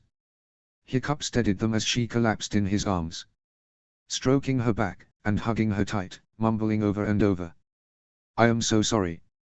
He looked over to Astrid for help, but she looked to be having her oven crisis. She looked happy to see Rough Nut, but her dragon was giving her away, as scales kept appearing and disappearing up her neck, as they did when she was agitated. She looked like she wanted to punch someone. Probably him. Toothless was having a blast over it for some reason. To quickly deflate the situation, Hiccup asked her to get some water for Ruff, as the crying may dehydrate her. Astrid sprang to the task eager to get away. When she was gone, Hiccup helped Rough Nut sit down in Astrid's abandoned spot. "Rough Eye. Stop apologizing," she said hoarsely, as she sniffed and wiped her nose again. "You were the only one who actually listened," she said breathlessly, looking into nothing. Hiccup sighed relieved, and retreated his arm from around her, but still stayed close to her. She snorted and bumped him with her shoulder, and Hiccup grunted and bumped her back with a smile. They sat for a moment in comfortable silence, until Hiccup asked, "What is your dragon's name?" "Belch is Tough Nut's dragon, and Barf is mine." "And?" Hiccup insisted. "And Scaldy." "And you were right. He is a water dragon." She sighed. "A Scaldron." Hiccup beamed. "Nice to meet you, Scaldy and Barf." Ruff emitted 2 tones of humming. "One for each of her dragons." "You have 2 dragons," Hiccup said breathlessly. Hiccup leaned in, listening intensely as Ruff talked animatedly about her dragons. "It's like Barf is right there, and he is the most consistent most of the time, but Scaldy is on the back burner most of the time. So I can ignore him until suddenly I can't." And then they started fighting. It made it hard to focus. Hiccup nodded, as Rough Nut used her hands to gesture. "Scaldy doesn't feel the need to shift like Barf and Belch. You can feel Belch too." Hiccup wondered. Only sometimes. Ruff said thoughtfully. It's more tough nut than belch. Twin telepathy, I tell ya. She pointed to her brain with big knowing eyes. Hiccup rolled his in retaliation. I still don't think that's a real thing. He said to the girl with 2 dragons, sharing a dragon with another person. Ruff snorted. I see your point. Twin telepathy. Ruff sang, wiggling her fingers in Hiccup's face. Hiccup snorted, and they both shared a laugh before Ruff Nut grew serious again. I could keep him quiet by going to the pool, do a couple of laps and spit some water, but I had to sneak out. Then Tuff started to notice and I had to stop. Ziplybacks don't like water. It can cut off their spark. He wouldn't understand. He is so fine with everything, but he is so happy we share a dragon. It would break him to know that was not entirely true. Maybe I stole his dragon, Hiccup nodded, trying to take it all in. There was still much they didn't about the dragon bond between Ruff and her twin. Too many variables, no one could say what was actually going on. He almost went feral when they tried to put us in separate classes, Ruff Nut reminisced. Clawed up the vice principal's desk and everything. I had to help set it on fire to hide the evidence. Hiccup bumped her shoulder. Yeah, that's why you did it. He grinned at her and she rolled her eyes, but smiled nevertheless. I think you should start on the swim team. Hiccup said after a moment. Ruff Nut snorted, but then saw he was serious. I think it could really help. Plus you have a water dragon, you'll leave the rest of your competitors to eat your dust. Sea foam. Waves. I don't know the correct water-based term for that. I do like winning, and I do like leaving others in the sea dust, she chuckled. All right. I'll try. She raised her arms like she was gonna punch an invisible foe. Hiccup relaxed and leaned back on his elbows.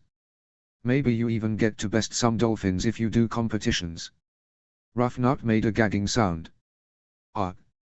Dolphins. Think they're so smart, with their big brains and big fins, we'll show them. Hiccup smiled at her. Look at you letting Scaldy out. Ruff Nut beamed. It feels good. Good, Hiccup agreed. Ruff Nut shuffled closer and Hiccup put an arm around her, letting her rest her head on his shoulder. Toothless hummed soothingly, and Hiccup felt the vibrations coo from Ruff Nut's dragons in return. They were suddenly drenched in water as Astrid emptied a bucket of water over them. Ups. She said, not seemingly sorry at all. Astrid. Hiccup complained, flicking out his wet hoodie. Ruff Nut hissed and growled at her in return. Notes. Emotions are everywhere. Does it show that I like Ruff Nut quite a lot, and want her to be more than comic relief? Through the movies and series, I think she always got the least character developments, and just reverting to the state before. Not anymore. I don't think the twins will be strong shifters because of the bond they share. Too much trying to get along. 2 is hard enough, 3 is a limit, but then you introduce a 4th and it is hard to get everybody to agree to anything. Chapter 16, Twin Telepathy. Summary. Ice cream saves the day. Notes. See the end of the chapter for notes. Chapter text. 1 down, 1 to go. Getting Ruff to forgive him had been easy enough, but getting Tuff on the same page was harder. Ruff tried to drag him to sit together with them again, but Tuff still refused, and instead sat with Snotlout. Every now and then, he would send Hiccup hateful stares, partial dragon, filled with an unspoken anger. Snotlout in this case actually helped and distracted Tuff, or pulled him away before things escalated. If it wasn't for those smug grins he would send Hiccup afterwards, Hiccup had thought he was doing it to help. Ruff Nut tried to talk with her brother, which turned into shouting matches, which then led to actual fighting matches. It must have continued at home, because they started showing up in school separately. Ruff riding with Astrid, and Tuff with Snot. There were no pranks going around, as all the effort was combined into ignoring and annoying each other. Their silence was deafening. Astrid pulled Hiccup aside after Tuff pushed past them in a hurry. So apparently she has demanded her own room. They shared a room. Yeah. Well, apparently now she wants her privacy, and Tuff Nut refuses to move out. Their parents have cleaned out their big brother's room to make room. Now they are fighting over it. They won't let the other one leave, but they won't move their own stuff either. Gee. Yeah. It's getting pretty grim. At least nothing has exploded yet. Astrid tried to reason. Fishlegs snorted. That's because Ruff has been spitting water in Tuff's face every time he is leaking. Hiccup grimaced. It's making it worse, I suppose. It's not helping, Fishlegs agreed. Tough Nut was clearly boiling over, and decided the best way forward was to take all his repressed feelings towards his twin and point them towards Hiccup. He ambushed Hiccup right after class, when Snotlout was distracted with football training, and Astrid with more student work, leaving Hiccup without his trusted bodyguard. This is all your fault. Hiccup yelped as Tough Nut appeared out of nowhere outside the school and grabbed hold of his jacket, lifting him up a good couple of inches to his face. Gas was already leaking dangerously from his mouth. All it would take, would be a spark. If you hadn't interfered, none of this would have happened. Hiccup remained silent, focusing on the gas. To his surprise, Tough Nut crumpled suddenly, clawing at his hair, and pulling off his beanie. "She's gonna leave me!" he screamed into Hiccup's face. "I'm gonna be all alone, you have no idea what you have done." Hiccup opened and closed his mouth. He had no idea what was going on between the twins, and how to fix it. But he was certain of at least one thing. "Tough Nut, of course she is not gonna leave you." He tried, holding on to the spotted hand that still held onto his jacket. Toothless hummed soothingly, with perhaps a tad bit of warning. "She is your sister. She is not gonna leave you." Tough Nut's fingers grew shorter and stubbier, while his nails grew longer, the tips digging into Hiccup's meat quite painfully. Hiccup grabbed them, trying to make them let go of him. "She is not gonna leave you. She had another dragon," Tough Nut said, fighting against each word. Hiccup breathed deeply, trying not to inhale the gas. "She is not gonna leave you." Tough Nut remained silent, his fist still shaking, and his eyes flashing. With a loud sigh, his head fell onto Hiccup's shoulder, and his body grew lax and the scales and talons shrinked, leaving behind a shaking boy. Hiccup reached out, so Tough did not nosedive into the pavement. They clung to each other as Tough Nut shook with tears that would not spill. Hiccup just kept his voice low, whispering comforting nothings, while he let Toothless rumble a soothing purr in his chest to help soothe Tough Nut and his dragon. Stoic's eyes widened as he took in the scene in the kitchen. Tough Nut was sitting at the kitchen table, face down, sulking, while Hiccup darted around in the kitchen. "So, what's going on here?" Stoic asked carefully from his place at the door. He was not used to having company over. Hiccup never brought anybody home with him.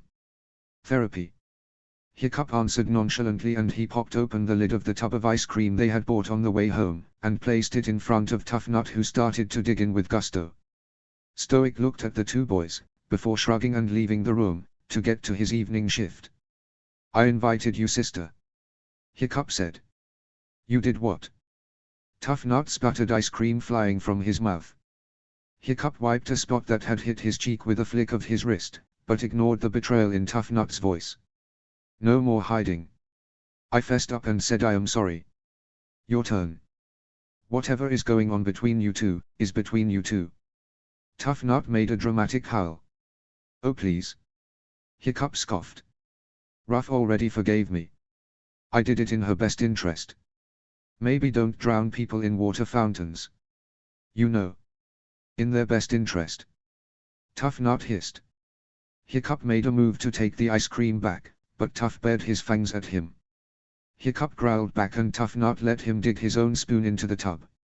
He was getting better at it. Maybe all the growling at Astrid and Snot had finally begun to pay off. "You need to talk to her. Scaldy is part of her. And it's not gonna change." Tough Nut growled louder, maybe a hint of dragon peeking through. Hiccup splashed him with a glass of water. "No leaking."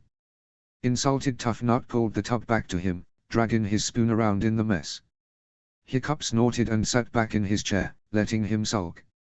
After a moment Tough Nut spoke up. "There's something different about you. All of us can tell. You better do something about it quickly. It's gonna be worse if you don't, and you're gonna burst." Hiccup faltered. "Hadn't been taking care of it. Was he and Toothless not fine anymore? Toothless' ear was piqued in agitation, leaving them both unsettled. Luckily they did not have to deal with that currently, as the continued chimes of Hiccup's doorbell started to ring. Quite insistent. "You idiot!" Rough Nut yelled when Hiccup opened the door. She pushed past Hiccup, who only just managed to jump aside, then threw herself at her brother. "I'm not leaving. I'm not leaving. You're so stupid. Your face is stupid. Another dragon, sis, really? Like you could possibly begin to understand. You could try. I may not be smart like you, but you could try. I tried so many times to tell you. I just could not. I would get it. I get you. You get me. We're twins. But, tough glubbed. We are also different people. You are rough. You will never be tough 2.0. It's so hard. The other is easier." Tough Nut grinned. "But it is more dangerous. You are you, I am me. We are gonna be alright. Just talk to me." Rough Nut had her first cry, and Tough Nut dragged her down to rest her forehead against his. "You and me," he said, closing his eyes, and she nodded, closing her own eyes. "You and me," he said again, gas filling his mouth. Scowls grew, fangs pushed out, and his eyes changed color. "You and me." They inhaled a common breath. "You and me." Rough Nut agreed, and they drew apart, and instead grabbed each other's neck. But where Tough Nut's zip-back features marred all his face, Rough Nut's was clawed down the middle. Her right side looked like her brother's. Green and red scales, fangs popping out from her mouth, her eyes an electric yellow with a slit pupil. Her left was different. Her nostril was more square, and the scales on her face were deep green, her fangs small and corned. Her eyes were milky green and her pupil square. Tough Nut pulled back, and so did she, only for them to bonk their skulls together with hollow sound that made Hiccup flinch. After they were done literally bumping heads, Rough Nut was offered a seat in the kitchen and her own tub of ice cream.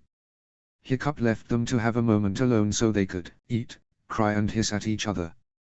They left, not even thanking me for the ice cream. Tough Nut moved into his oldest brother's bedroom the next day. After that, everything went back to normal.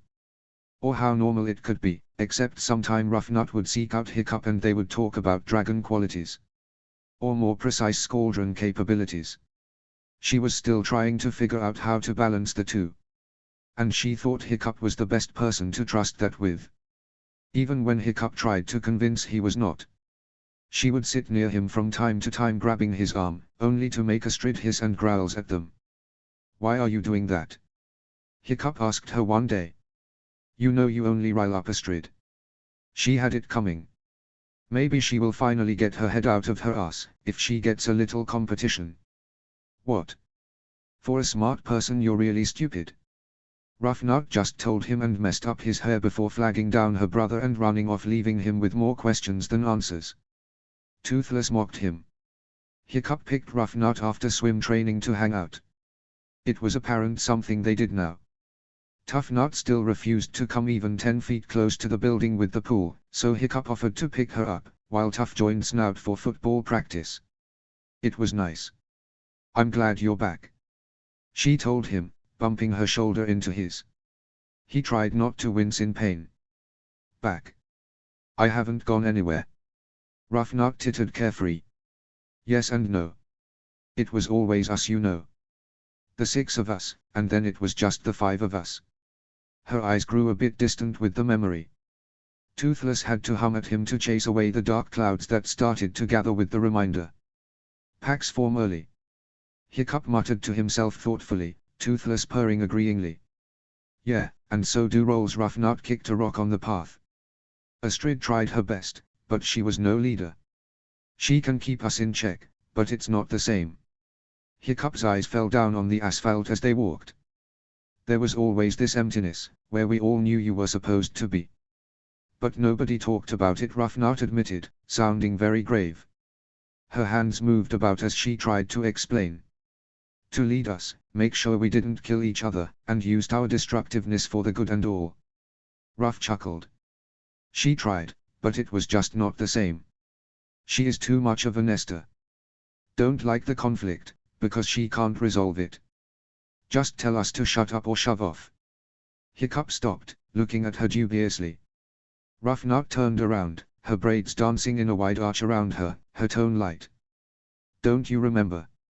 You always came up with all the good games, and Astrid gathered us up and made us fall in line. In a good way. It made sense. She grabbed his arm, and they continued walking.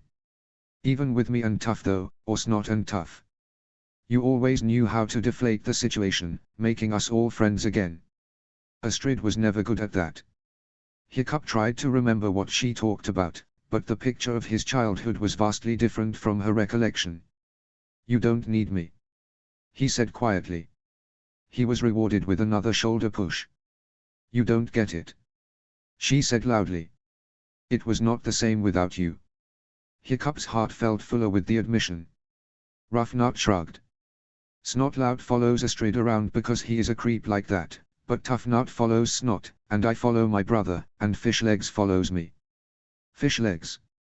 Rough Nut rolled her eyes as the only response, playing absent-mindedly with a braid. Yeah. Someone has to talk to him about nerdy stuff, when you are not here. She shrugged it off and continued down the path, making Hiccup hurry up to follow her.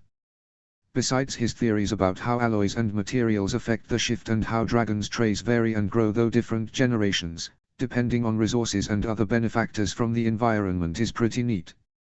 Hiccup just stared. What? I am smart, Ruff said, flicking her braid in his face as she walked. My point is, we all follow each other, but... She lifted a finger to empathize. Then she turned it around and poked Hiccup in the nose with it. She follows you. Hiccup blinked. Always have done. Rough Nut snorted. Hiccup sank around a lump that had formed in his throat. What or how, he hiccuped, his voice cracking. Please, Astrid is a total nest mother. Big time nester. She pulled her phone up to check her messages.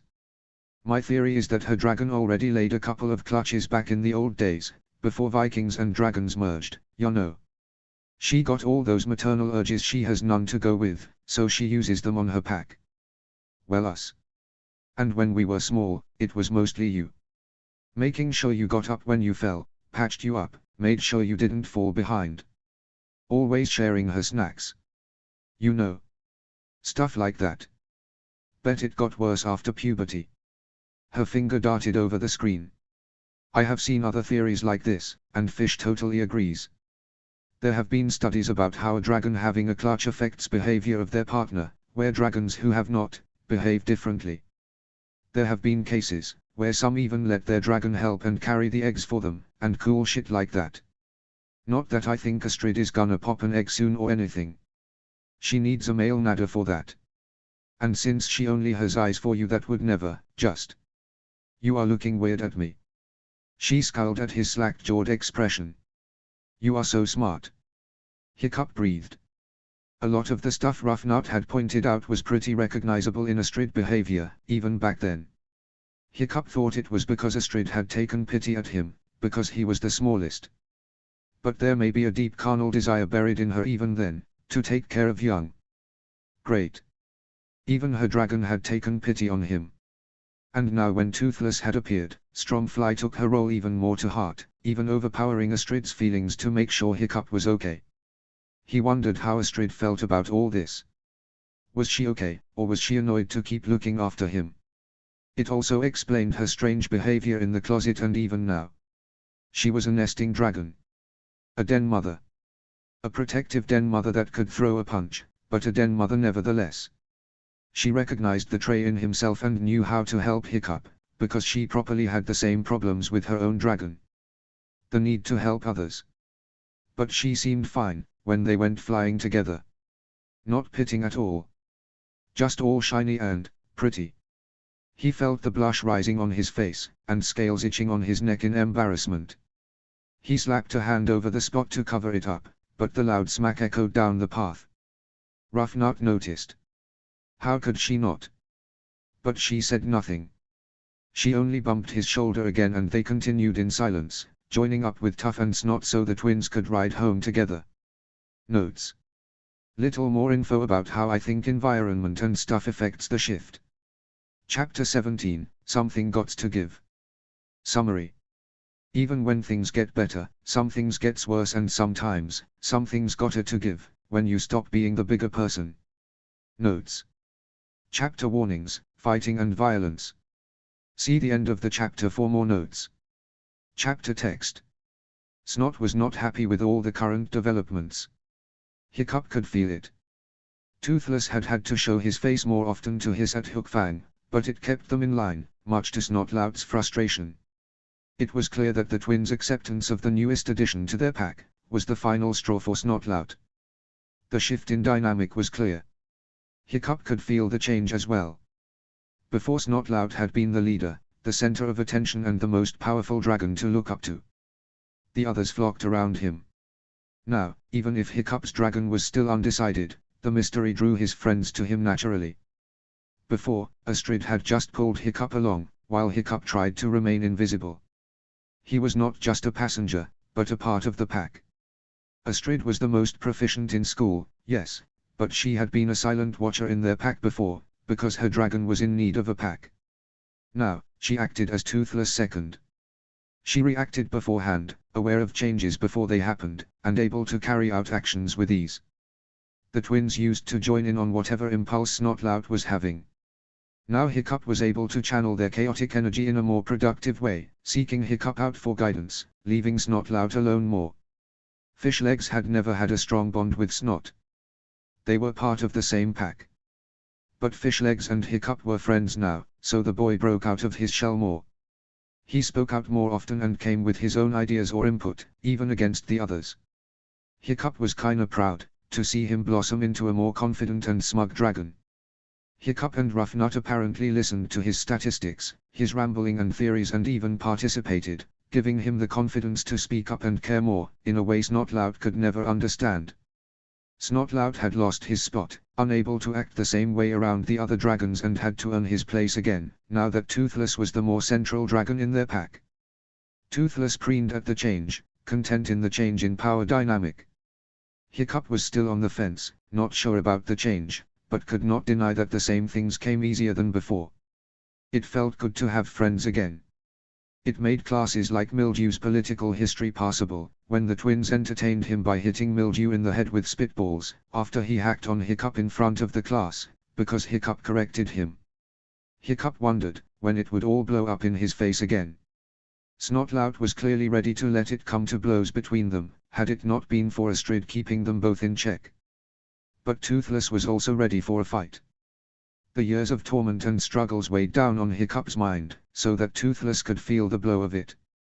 His pride would not stand for it. But Hiccup was not sure it was only his fault that Snotlout looked ready to blow. Football season was well underway, and the team had to win their next game to be able to join the championship. They had lost last time, not because of Snotlout, but because of a bad tactical decision and a serious injury on the team. But Snotlout seemed to think that their defeat was his fault, and it was his sole responsibility to win the next game. Hiccup had suspicions about where he had gotten that idea. There was also midterm coming up, and Snotlout was not doing so well, from what Hiccup had been able to find out. Snotlout always pulled his work away before Hiccup could look, and he would rather die than ask for help. Because Snotlout, despite his faults, was still part of the pack, his irritations started to affect Toothless and his weird dragon in distress warning signs, meaning Hook Fang and Toothless would come head to head, usually in the most inconvenient times. Last time Hiccup and Snotlout had come to call over the last sandwich, and Snot had tried to headbutt Hiccup, but Hiccup had stood his ground and met it head on, so the two boys ended in a stare down, foreheads pressed against each other, Hook Fang's teeth bare, while Hiccup remained cold and collected, glaring his opponent down. Everyone around them had to take a step back. Dragon skirmishes were normal, but this was something else. Only the twins started to chant fight, fight, fight out of instinct, before they questioned who should win, as it was internal infighting in their pact. A teacher had to be called, but the two boys did not move, even as the rest of the world started to move around them. Later that day, Hiccup had picked Ruffnut off from swimming practice, and they went to gather up Tough, who had been hanging out by the football field, while Snotlout was running through the drills. Fishlegs and Astrid had also joined them after their own after-school activities. Toothless was agitated, or maybe it was Hiccup himself. He could feel his skin crawling, trying to shift, but they were surrounded by people and Hiccup did not want to risk it. Still, the hissing in Hiccup's head made it harder to stay positive, while he waited for Rough Nut to come up from the basin. They went to wait for the other a little away from the football stadium, away from the crowds to take the edge of an agitated Toothless, and a muffled Hiccup. Even when the others joined, they were clearly aware of his mood, even as Rough Nut shouted "Moody teenager alert!" Hiccup snarled at her, not in a mean way, just annoyed, and she barked back, making him smile. That in turn made Astrid flare up and push Rough Nut to the side to stand between the two of them for some reason. Hiccup stuttered, flustered and annoyed, when she grabbed his face as to inspect him for something. Rough was right, Astrid was such a mess mother sometimes. And for some reason, she had been paying extra attention to Hiccup lately. The teenage part of his brain was flattered by the attention, while the reasonable part was embarrassed, that she felt the need to check up on him. Astrid plaisir. He whined and grabbed her hands. They both hesitated. They did not realize just how close they had gotten. So now they stood awkwardly with Hiccup holding Astrid's wrist between them, not knowing what to do. Hiccup was paralyzed and could only focus on that he was close enough to count the freckles on her nose, and feel her breath on his face. A loud thump blew them out of the moment. Hiccup quickly released Astrid and turned to the sound. Snotlout had finished practice. He looked haggard and worn out from the exercise, with sweat over his face, that was red from anger and the effort. He had dropped his duffel bag with his stuff, and had only barely run through the shower. He still had his helmet clenched in his right hand. A hand and arm that slowly started to get covered in scales. "That's it." He growled and threw his helmet down on the ground and stalked towards Hiccup. His friend reacted immediately, reaching out to Snot, trying to calm him, and standing between him and Hiccup. "Hey man, chill, tough tried. Don't think about what coach said. It's fine. You did great. You're gonna destroy next game, whoa." Snotlout had grabbed him by the face and pushed him away. "Hey. Only I can push my brother around." Rough Nut complained. Fishlegs did step in front of Hiccup, only for Snotlout to look him up and down, with fang growing in his mouth. "Yeah, you're right. What was I thinking?" He stepped out of the way fidgeting, letting Snotlout continue his stalking. "Snotlout!" Astrid warned, but he waved her away. Instead he waved an accusing finger in Hiccup's face. Toothless hummed ominously. "You! Why can't you just stay in your lane? What are you even talking about?" Hiccup hissed, crossing his arms. "Stop it, just stop it. It is all your fault." Snotlout pushed past Astrid, to try to give Hiccup a big shove. Hiccup avoided it easily, only making Snotlout fume more. "So it is my fault, that you are an unlikable oaf, that is bad at football." Hiccup was not sure what came over him. Years of pent-up anger and resentment finally overflowing, without the ability to fight back. But things were different now. He could fight back now. He was not afraid of his cousin anymore. Toothless hissed in his mind, every muscle in his large body taut and ready to jump. Hiccup heaved.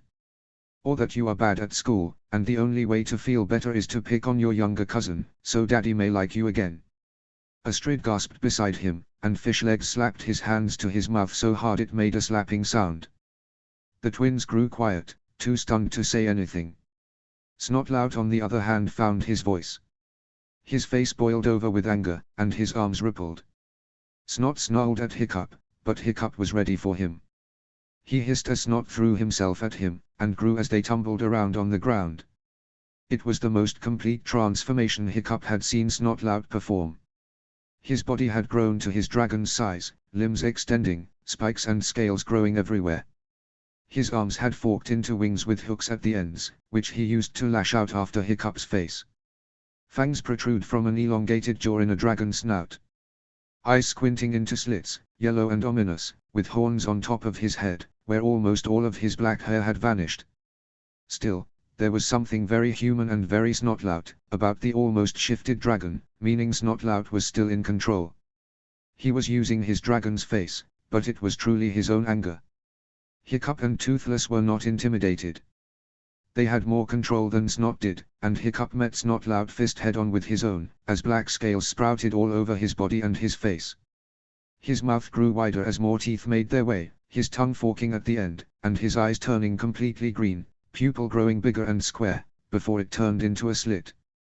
A heavy thud echoed, as his long tail landed on the ground behind him, already swishing the big tail's fins, and his wings unfolded around him, making him bigger than he actually was. The two boys tumbled on the ground, each grasping for the upper hand. Teeth biting, clawing, kicking, punching, as they hissed, snarled and roared at each other. Fishlegs and the twins stood frozen, unsure what to do. They wanted to intervene, but their dragons recoiled with the thought.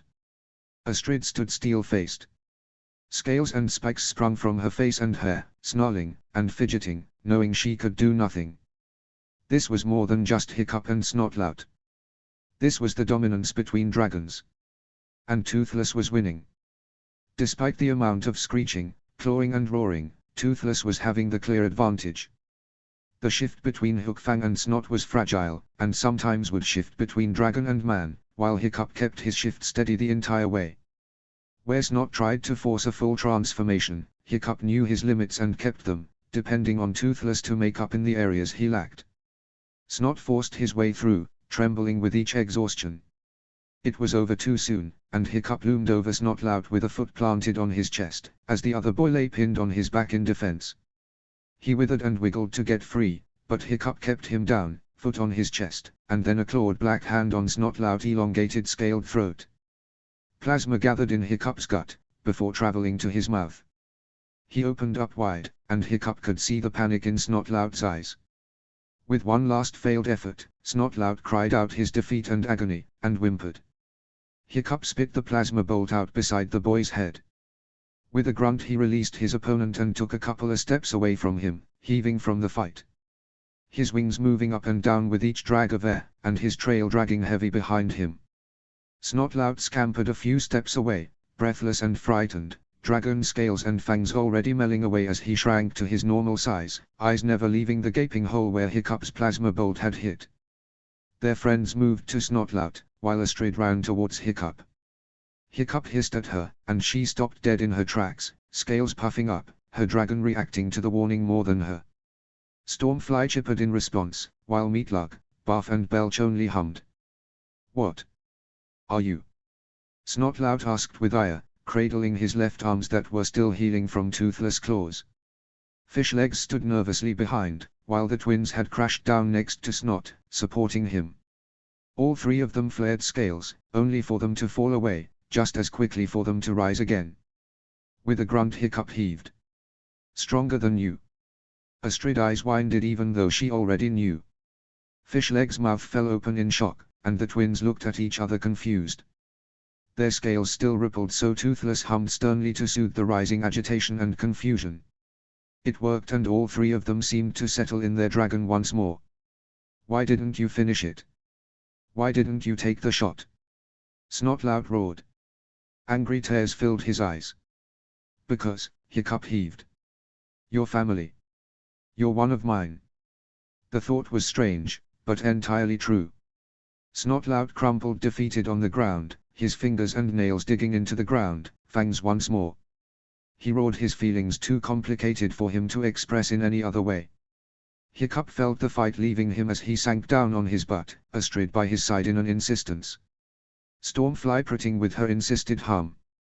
He leaned his head back and roared his victory, with all the weight of Toothless behind it. It drowned out the sobs and cries from his wailing cousin. Afterwards things changed between them. Snotlout now refused to acknowledge him and outright ignored him, or left the room if Hiccup entered. His friends were stressed by this, as it now meant Hiccup and Snotlout did not sit together at lunch and they had to split up once again. Usually Astrid stayed with Hiccup, and Tuff started with Snot, while Fish and Ruff alternated. The three of them were clearly trying to get Hiccup and Snot back on the same boat, but it was clear that the hostile tension between the cousins made their effort useless. Hiccup went on with his life. He still had a life to work, with an agitated dragon that took most of his time, with a mountain of homework and even more work in the garage. He did not have time to wait for Snotlout to come around. He had had it coming. He would not be the one to apologize, even when his friends begged him to be the bigger person. Not this time. Hiccup had spent years being thrown around and now he finally had fought back. He was not sorry. The other did manage to drag him to Snotlout's football game that Friday. He sat between Astrid and Tough Nut, while the crowd hollered around them as their team entered the field. Their team won barely, but it was unpleasant to watch them barely scrape by with lots of errors and penalties. Hiccup looked down from his seat, eyes following his cousin, who ran around on the field agitated and angry. Hiccup could feel it too. His dragon was in distress. Toothless could feel it, but this time Hiccup was not sure he wanted to help him with it. Notes. Things finally boil over for Hiccup and Snotlout. It is not all sparkly dragons. Sometimes dragons is violence and angry. Everybody have their own shit to deal with. If only people would talk to each other instead of claw through each other. Not that the anger is over, let's have some angst and some healing. Chapter 18, Family. Summary. Snotlout grows a spine. Notes. Chapter warning, mention of child abuse and neglect. See the end of the chapter for more notes. Chapter text. Snotlout ambushed Hiccup in the cafeteria the next week. His friends sat nervously around him as Snotlout walked up to the table with a strange pained look on his face. Hey. Hey. I think we need to talk. You think? Astrid was ready to stand, but Hiccup waved her and the other down. Normally he did not mind Astrid's behavior, but not now. Stay here. Go back to class and I will see you later. He rose to follow Snotlout. But. Please Astrid. She snarled, but nodded, sending one more look in Snotlout's direction, which Snotlout returned with his own snarls. With a sigh, Hiccup gathered his things and followed Snotlout out the cafeteria. They sat down outside away from the entrance, away from prying eyes and dragon's ears. You okay? Hiccup asked after too long prolonged awkward silence. Don't worry about it. Snotlout huffed. Don't lie to me. Hiccup said seriously. Yes, I'm fine. No, I'm not fine. It will get better, but I'm not fine. Hiccup nodded content. Good. That's the first truthful thing you have said to me. Oh, why can't you just what's not? Wanna go again? They both snarled at each other, Toothless hissing and Hookfang snapping. They both heaved a deep breath and backed off, Toothless grumbling relentlessly. After a moment, where Snotlout heaved with his head between his knees and Hiccup had to close his eyes to calm an agitated night fury, Snot spoke.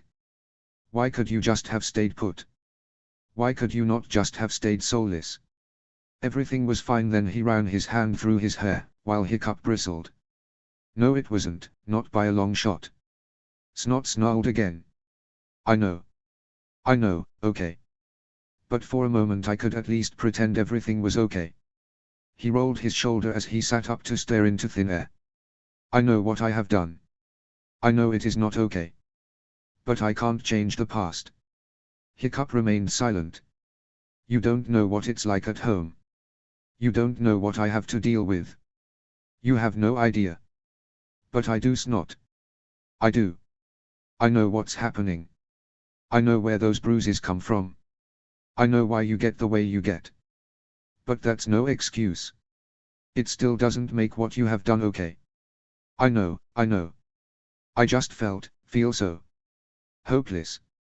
Unfortunately, what I was doing to you was the only feeling of control I had. Snotlout held up his hands. And of course you took that away from me as well. Just like you always have. All your life. He sneered. What are you talking about? It hasn't exactly been a piece of cake being Hiccup the useless. The soulless son of Stoic the Vast. Where have you been these last years? You are not the only one with problems. But it still don't give you the right to take them out on me. I know. I know. Okay. I know, and I know I have to do better. Snotlout heaved, grimacing like in pain. About Astrid. Hiccup wanted to hiss, but Snotlout carried on. I was never about Astrid. It was more about you not getting her. As bad as it sounds. I know. I was expected to. Better than you. Always. I are. He howled and pulled his hair, before settling down to continue. I have always been jealous of you. I could try to do everything perfect. But I was never as smart as you guys, as fast or as strong as you guys. And you know my father. It was never enough for him. And after Mom died, well. You know what happened. Hiccup grunted. I know it may not mean something to you, but I am sorry for how it all played out between us.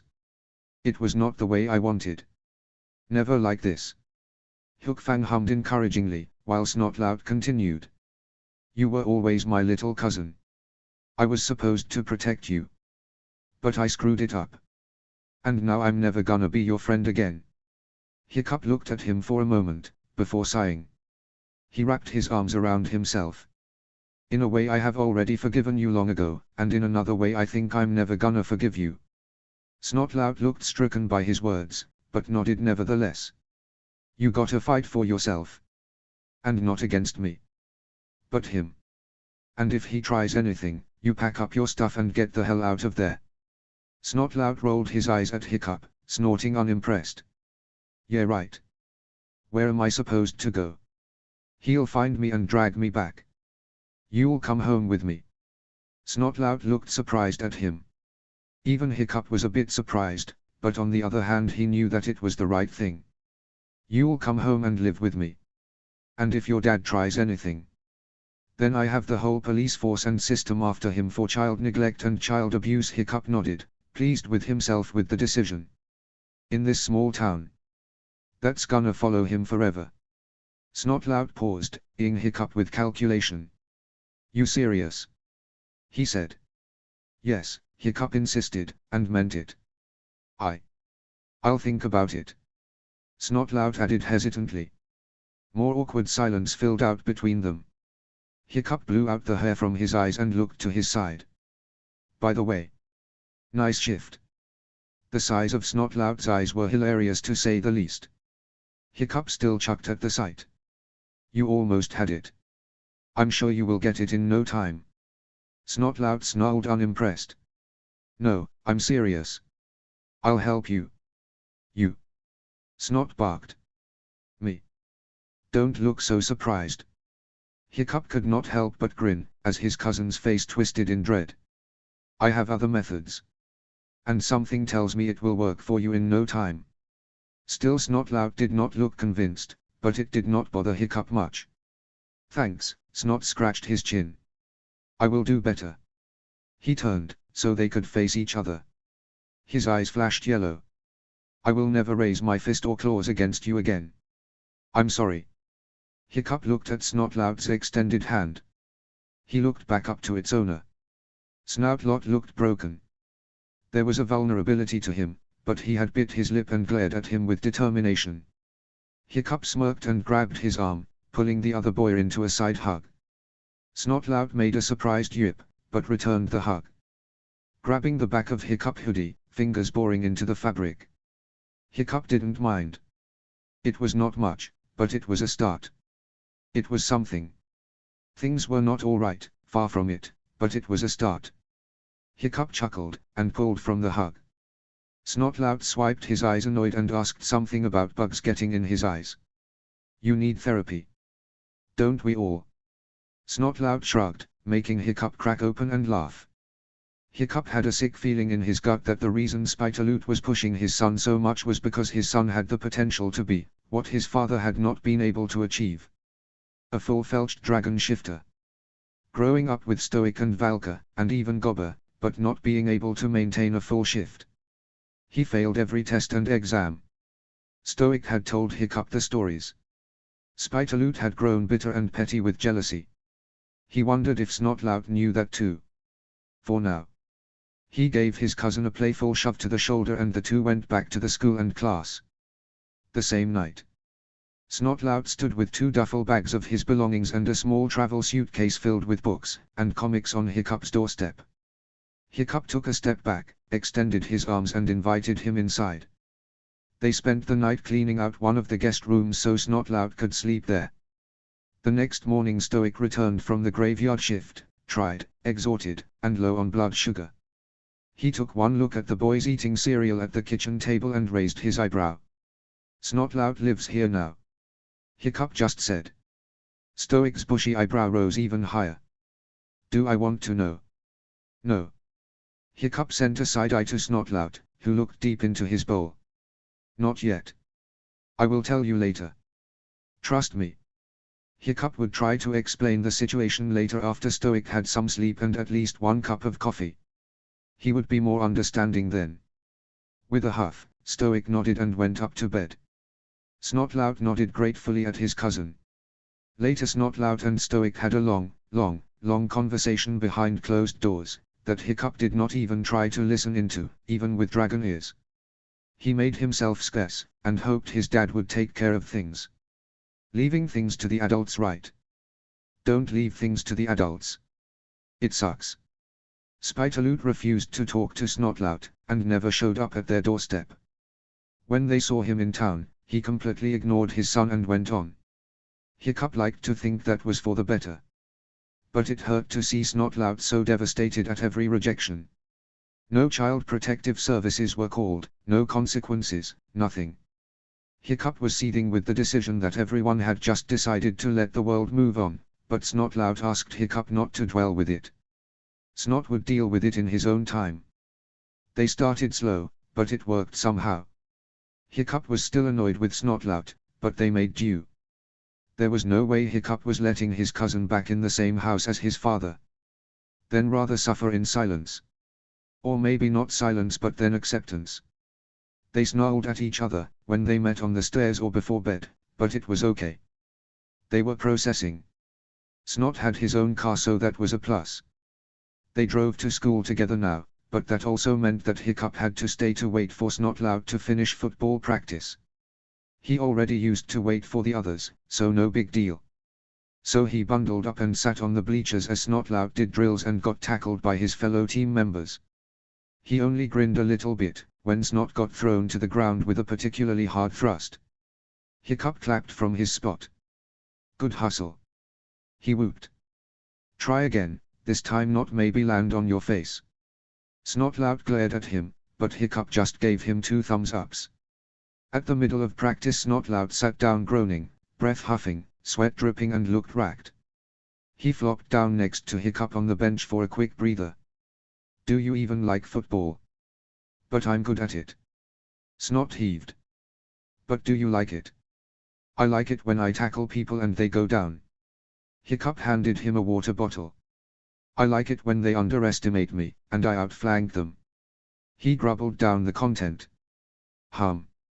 What? Tell me what you see. Snot hissed, annoyed with Hiccup's usual sour face. Nothing. Hiccup drawled, maybe just to push the button a bit further. You have something to say, say it. Snot snarled. You need to watch your left flank better. Use your head, Hiccup pointed out. Snot nodded, rubbing his chin, and actually considering his words. Right, use hook fang to headbutt. The smile on Hiccup's face strained a bit. Cool. Also, think for yourself. Don't only follow what the coach says or what I say. You're smarter than that. You can do it. Okay. Thanks. They sat in awkward silence until coach called Snotlout back in. Hiccup watched as the players lined up and smiled when his cousin, to his surprise, followed his advice. He jumped out of his opponent's way as they attacked his left, then ran across what Hiccup assumed to be a goal line. The coach whistled and Snotlout threw the ball down into the ground, puffing out his chest, as his teammates patted his back. Hiccup clapped from the bleachers. Not bad, he shook his head. Not bad. Notes. I wanted to be able to post regularly, but work and sickness did interfere. Hope you enjoyed Hiccup and Snot's chit-chat despite its late arrival. I always despised how easily the movies brushes over Hiccup's separation from the rest of his peers. Suddenly everybody was friends again, and everyone was forgiven. So I took the time to flush it out quite a bit. You don't just get a free pass and get to ignore everything, and just be friends again. Snot have to work for it. And they will be stronger for it. Also, this is not the ideal situation for Snotlout to get away. And sometimes ignoring the problem is only making it worse. Snotlout will not come to terms with this before later in his life, when he is more mature, and will try to reach out to his father, not to make amends but to better understand. He will be disappointed.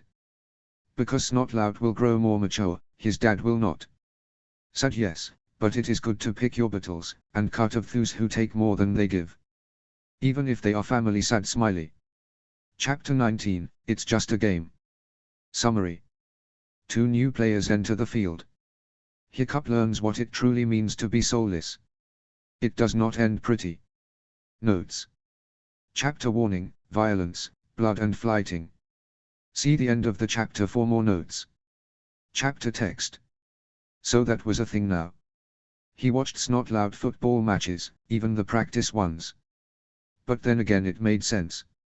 Toothless was all over being at their different pack events, so this was right up his alley, even if Hiccup did not enjoy football that much.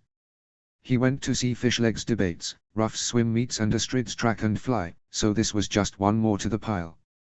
Stoic seemed to be delighted that he suddenly had friends again and never commented that Hiccup sometimes came home later or went out on a Saturday to watch a stupid football game. Hiccup even apologized to Gobber for not being in the garage so much, but the man also just brushed it away. Hiccup had a suspicious feeling both his father and his uncle were delighted that he suddenly had a social life, and was not spending his time hiding away in the garage. Hell, Hiccup even had time to do his homework when he sat waiting in small classrooms, on the bleachers at the football field or track and field or at the swimming pool, so Stoic never complained. Even after Snotlout moved in. Hiccup was surprised how calm Stoic took in their addition to the house. Maybe Stoic had known deep down what was going on with Snotlout and was ashamed of not doing anything for him. So now he made up for it by treating the boy as his own. So this was Hiccup's life now. Dragons, friends and family. It was weird. Hiccup was cold. More precisely, he was freezing, cold, and pissed. Why was he here again? Right, he was a good friend, a good cousin and a good pack leader. That was what Roughnut called him. Pack leader. He had scoffed at the notion, but Toothless had preened and been insufferable. Then, why did football have to be played outside, when the weather was bordering on freezing, bearing sweet promises of soon to become hail and snow? In God's damn end October. One had to love living on an island that did not have a proper understanding of seasons, and went directly from scolding summer to freezing to death. The big game would not be before tomorrow night, but to show great sportsmanship, Burke had let their opponents come and train on the field on Friday when they arrived by boat. And because Hiccup was a good friend, he had agreed when Snot had asked to watch and give input on his play. So Hiccup sat frozen to his cold plastic seat, covered in multiple layers of sweaters, a big fluffy oversized winter coat that his father thought he would have grown into, scarf, mittens, hat and a nasty attitude. Toothless did his best to keep Hiccup warm from the inside, but Hiccup was pretty sure he was getting a cold by the end of this. There was a loud thud as someone sat down around him. Astrid sat down next to him and handed him a large canteen of something steaming. Oh, thank the gods. Hiccup cursed and reached for it. You are amazing. I know. Astrid said with a smirk. She was annoyingly only wearing extra thick leggings under her skirt, and a high-neck sweater, and was in no near freezing condition as Hiccup was. Someone kicked his seat from behind, and Hiccup stuck his tongue out at the twins behind them, who had brought their own supply of popcorn, nachos and corn dogs. Hiccup briefly wondered if they had broken into the stadium kiosk to get the food, as it was closed until Saturday. Fishlegs settled in on Hiccup's other side and pulled forth a book. He at least was wrapped in a big furry coat and a scarf. The twins were still wearing t-shirts under their thermals vest, with the long scarves hanging around their necks. Hiccup was grateful that they all had sacrificed their Friday night to join him. So how does it look? Astrid asked, stealing a handful of popcorn from Roughnut. They hissed at each other, but that was a normal occurrence by now, so Hiccup did not think more of it. Toothless Coos reassured him that everything was fine between Stormfly and Ruff's dragons. If they play like this tomorrow, we are gonna get plowed. Hiccup grimaced. The two teams were settled up at each end of the field, training dummies and other equipment set up as they ran drills. Mostly they just used the opportunity to snarl at the other team and show off. Their rivals were called the Dragon Trappers as a taunt against Burke's team called the Hairy Hooligans. Burke's had the most concentration of dragon shifters, but there were also dragons outside of Burke, just fewer and fewer the farther away you got. Still the Dragon Trappers were mostly dragons shifters as well, but they had a couple or large yak shifters, that could pack the same kind of punch. One of said yak midfielders chose that moment to charge head one of the dummies, sending it flying across the field to great applause from his teammates. Hiccup and his friends cringed. The thing about football was, all and nothing was fair. You could use your talents as long as nobody saw you used a talent. So of course that meant everybody was cheating. Clause that disappeared when the judge blew his whistle. Extra tough hide under the uniform, enhanced speed and strength. As long as nobody right out blew fire at the other team, it was permitted. Snotlout was especially good at looking quite harmless until he pounded into his opponent with nightmare strength, sending them back several paces. Pain. Love it. Hiccup scoffed and sipped at the hot chocolate Astrid had brought him. He should try to outrun them instead of meeting them head-on. Why? Astrid asked. The trappers have focused on strength, not much speed. He could easily outrun them all if he tried. Fish, what do you reckon? Fishlegs briefly looked up. Nothing special. Gronkles, Nadders, Nightmare, Yak, Bear, and an elk. I can't get a reading of those two though. Hiccup followed his line of sight and saw the players. One of them with red hair and face paint he recognized. He groaned. Ah, I thought he was a berserker now. Damn, he keeps getting thrown out of school. Fishlegs smiled over his book, as Hiccup soured. The twins leaned over to hear. That's Dager. Our fathers used to be friends and they thought we would be as well. That was until Dager tried to dump me in a well. Then they abandoned that idea. He is originally from Berserk Island. He is a total egotistical psycho. Whoa, tough history. Tough noted, looking into his nearly empty popcorn basket. He is a gronkle. He says he is a rare shrill, but take it from me. He is definitely a gronkle. Think a skin you have to search hard to find. Fishlegs elbowed him. Sorry. Hiccup said. Hiccup looked back over the field, but could not get a good read on the last guy, before he turned around. Rumblehorn. He said without missing a beat. Tough Nut patted the bottom of his bucket to get out his remaining popcorn, uninterested. What? Fishlegs turned in his seat. How do you know? Hiccup and Fish was a little competitive like that. They were both well versed in using spirits, and especially dragons, and Fishlegs was often faster than Hiccup. Please, I have been living with one my whole life. I know one, when I see one. Hiccup looked the tall teenager over, with the big lean muscles, and how he puffed out his chest as he walked. Definitely a rumblehorn. Hiccup must, Toothless humming agreeingly. Tough Nut complained about being out of popcorn, so he stood up to get more. His sister followed, but they only managed to get to the end of the row, before they heard the fighting start. Hiccup sighed, having just reopened the canister and paused, pouring a cup of liquid golden warmth. He knew he should deal with it, Toothless knew they should deal with it. But it was cold. Hiccup turned to Astrid. Could you? Already on it. Astrid stood up and followed them to make sure nothing exploded. Fishlegs picked up the leftover bucket, looking at it with sad eyes. Hiccup grinned. Go with them. I will be alright for 5 minutes. Fishlegs nodded and got up to get more food. Hiccup returned to his cup and looked back out on the field. The trappers seemed unorganized and Hiccup wondered briefly where their trainer was. Hey! Hiccup looked past his cup to the teenager in front of him, looking up at him expectantly. It was the Rumblehorn from before. He looked even more handsome, and unbearable up close.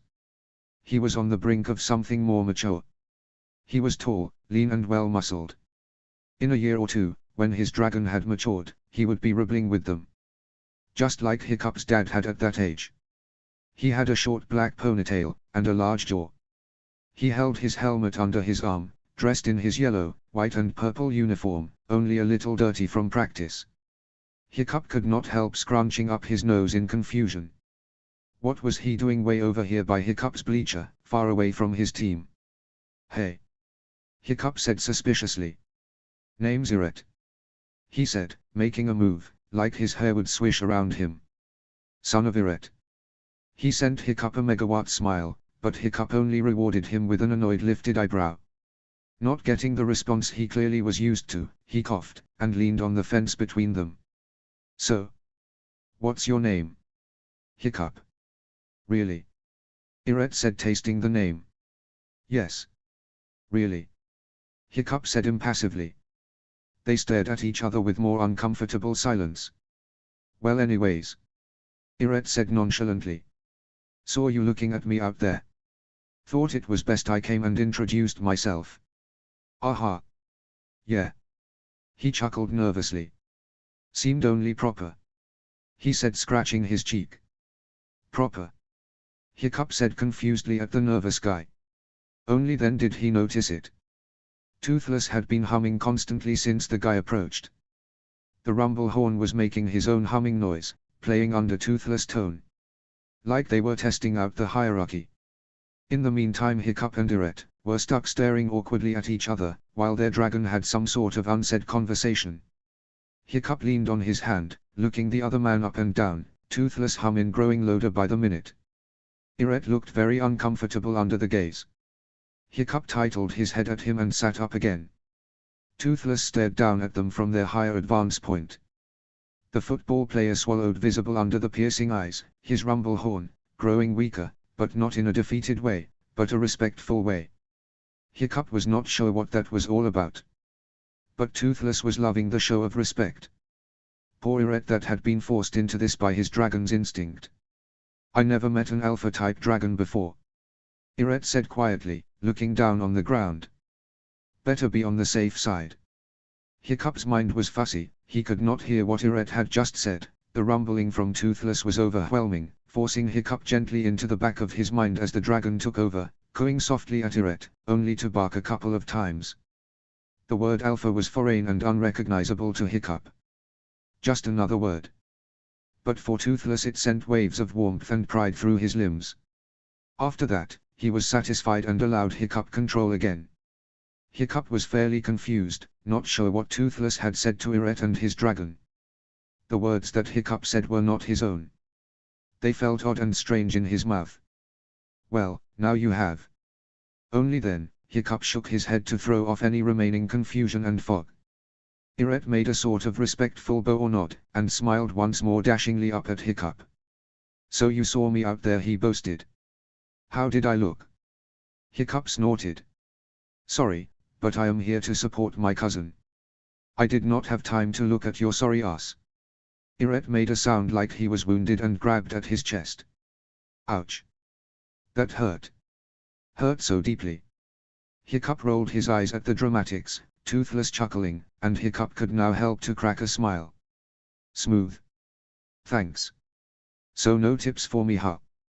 Hiccup followed his eyes that had found the notepad Hiccup had been using to track Snotlout's performance, before his fingers got too cold to write. Maybe, if you ask nicely. Iret's smile became even wider. You're pretty smart, right? Smarter than you, that's for sure. Hiccup crossed his arms and leaned back, still smirking down at Iret. Then say something smart. Hiccup should ignore him, and not rise to the bait. He should sneer and send him back to his team. But Toothless' warm fuzzy feelings still rolled around in his head, and the dragon had been respectful and charming. He was amused with the pair of them. And so was Hiccup. You're a rumble horn. Hiccup shrugged. Big, loud, good at shoving past your opponents.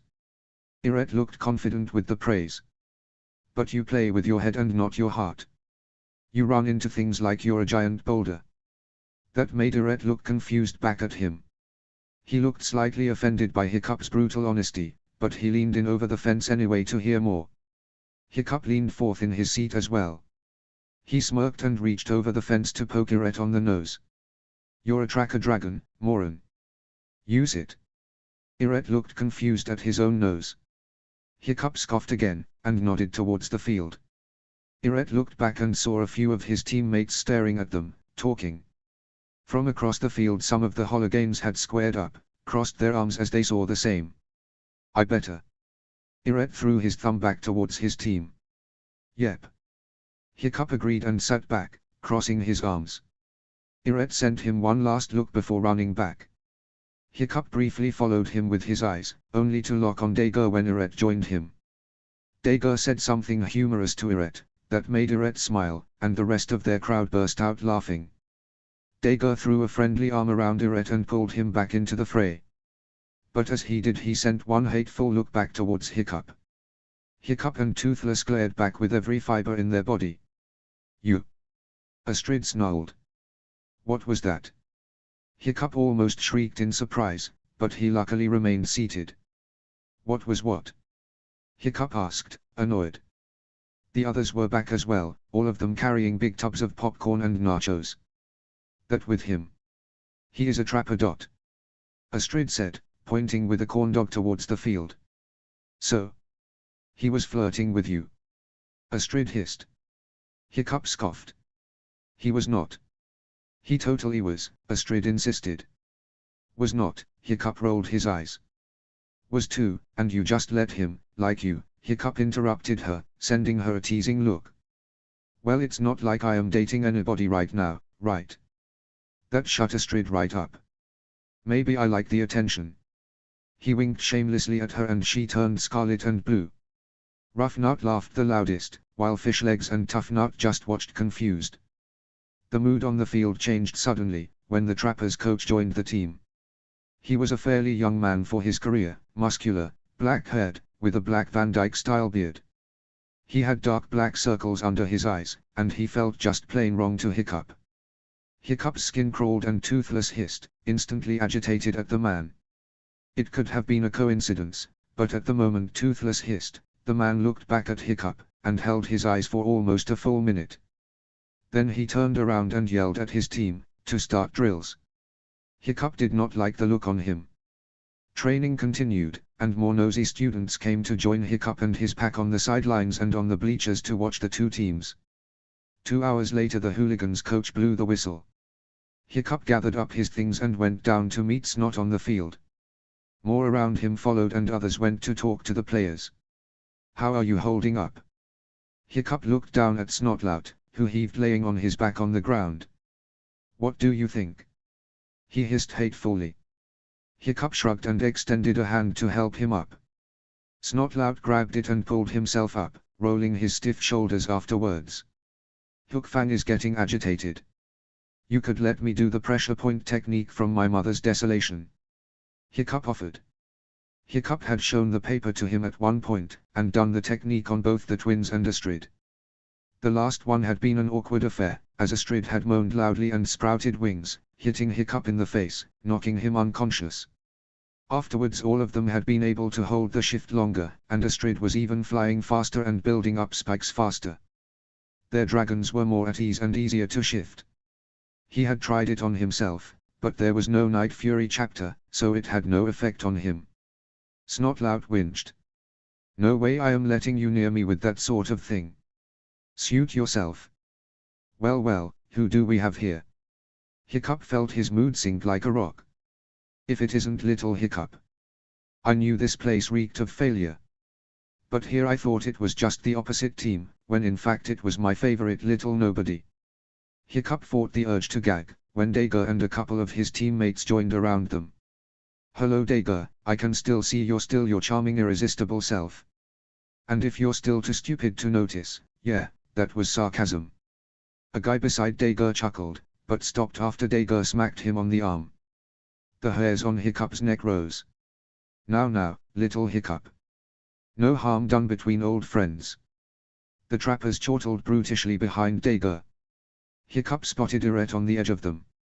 He tried to hide behind his larger teammates. He looked very uncomfortable being here.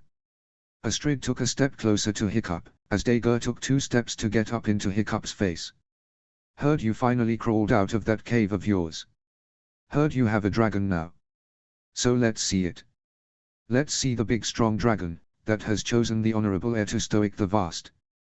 Hiccup could feel his friend's agitated dragons, and those around him, but he remained standing, steeling his face in a frown.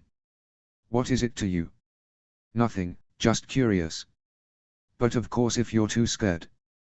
Dager used what he thought was a charming smile, but for Hiccup it was a precursor to trouble and pain.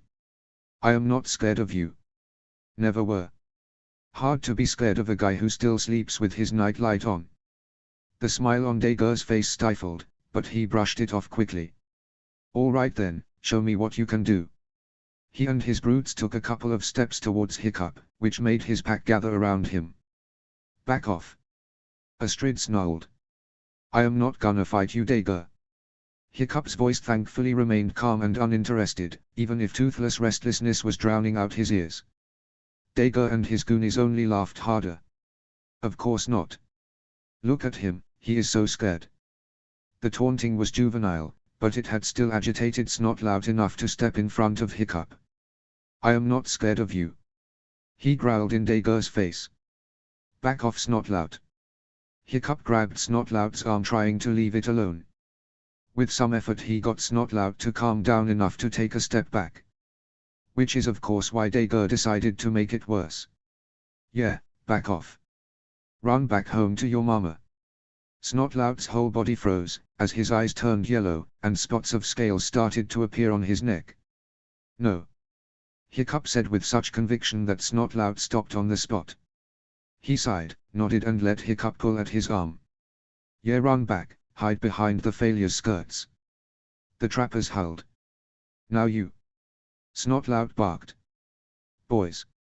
Suddenly the trapper coach came looking with the rest of the team behind him. That is no way to show a friendly trapper spirit. Is it? The rest of the team fell in line with the already gathered group. Dager positively glowed with smugness. And what is going on here? The coach stood next to Dager, with his arms behind his back. Nothing, coach. Dager leered, still smirking. Just two old friends catching up. Hiccup glared. Now, did I hear that right? To stoic the vast. He turned his cold dead eyes on Hiccup. You must be Hiccup. Then it dawned on Hiccup, and a coldness spread through his bones, as he looked into those empty voids of the coach's eyes. This man was soulless. The man nodded at them. Name's Viggo Grimborn. I am the coach for the Dragon Trappers. Uninterested. Hiccup simply said. Behind him he could feel the uneasiness of his pack. More from the football team and the few people from the bleachers had joined, now that Viggo had dragged his whole team with him. Someone hissed behind him, and a trapper snapped his jaws now filled with long fangs. Oh well, Viggo sounded unbothered and slightly entertained. Now boys. Remember, it is not their fault that these are not true fighters. Not really true dragons. Only true dragons fight for their pride and honor. And these clearly have none. Not like true trappers. More snarls behind him. Hiccup knew what Viggo was doing. Trying to rile up a fight, so he could demand some of the hooligans suspended for fighting before tomorrow's game, weakening the team. Hiccup would not have it. He remained cold and collected, even as toothless warning hum filled the air around him. He stared into Viggo's cold eyes. Don't. He said. Not to Viggo, but to his pack and to the dragons around him. It worked for most of them. They drew back their teeth and took a step away from the trappers. See, spineless. Viggo grinned, his team laughing at the hooligans. Let's leave. Hiccup said to a panting Snotlout. Now. He pulled at Snotlout's arm and after a moment, he snarled but let Hiccup pull him further away. Astrid remained a moment to look the trappers up and down, holding her stand and snarling. Hiccup felt it, before he saw it. Viggo had done a good job at rilling his team up, but not such a great job on controlling them. One of the older boys was exhausted by the workout, rilled out by the fight, and hanging under thin string of control of his dragon. When it could not get a more positive outlet for its bottled-up instincts, it attacked it next thing that moved. That had been Hiccup. The crowd erupted around him as the dragon sprang forth, talons and claws extended, scales ripping through parts of his uniform, to slash at Hiccup. Viggo flinched as his player ran past him, but did not intervene. Hiccup landed hard on the ground, as he was pushed away from the line of the slash, his wings not even fast enough to shield as he tumbled down. In fact, his shift completely failed him. When he hit the ground, air pressed out of his lungs. He turned to see Snot pushing him out of the way, receiving the blow from the large talons himself, slashing him open along the middle. But still Snot turned around and almost spewed fire. He moved along on all fours in a move that would be impossible, if it wasn't for his limbs that shifted on the way. His elbows stuck out in odd angles, wings running from the pits, and down into his hands, that have shifted into huge claws, with talons to match their attacker.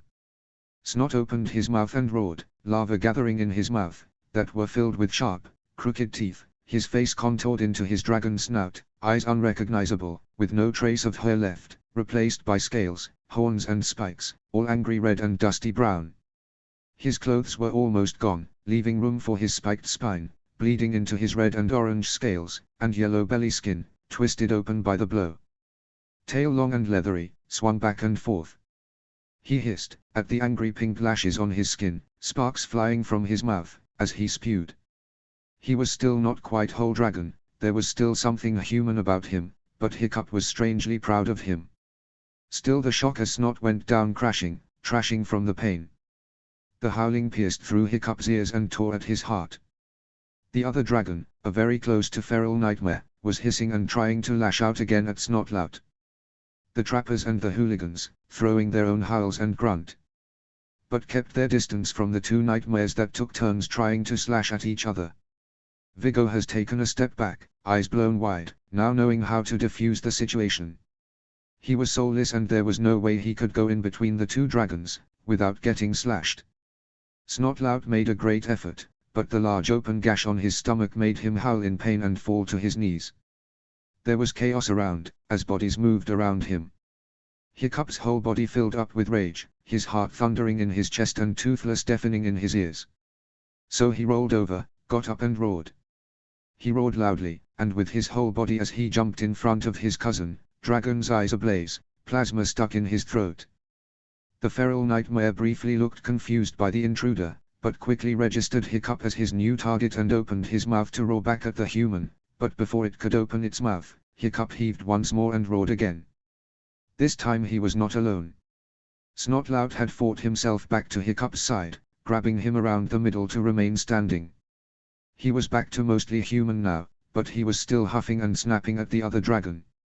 Astrid stood on Hiccup's right, almost fully shifted snarling, and behind him, Tough, Rough and Fishlegs are hissing too in their semi-shifted state. Behind them were Snotlout's team and the people from the bleachers and the school. Hiccup briefly recalled that some of them he had helped before in some kind of fashion. With a grunt, Hiccup snarled at the nightmare in front of him. Snotlout was heavy and wet against his side. To his surprise, Astrid, the twins, Snotlout and Fishlegs backed him up with snarls of their own. Even Greater Girl, Crowbar Dude, and the dragon who used to call him a baby joined forces around him and snarled. The trappers looked outright frightened. But Hiccup had no time for them, and he opened his mouth and Hiccup roared the nightmare into submission. The dragon disappeared with a peep, leaving behind a messy overgrown teenager that fell down and fainted. Hiccup pulled Toothless back, and swung Snotlout's arm around his shoulders. What the hell is going on out here? Hiccup heard Snotlout's coach shout as she ran toward the chaos, coming back from the bathroom. She turned on Viggo, angry with steam leaving her nostrils.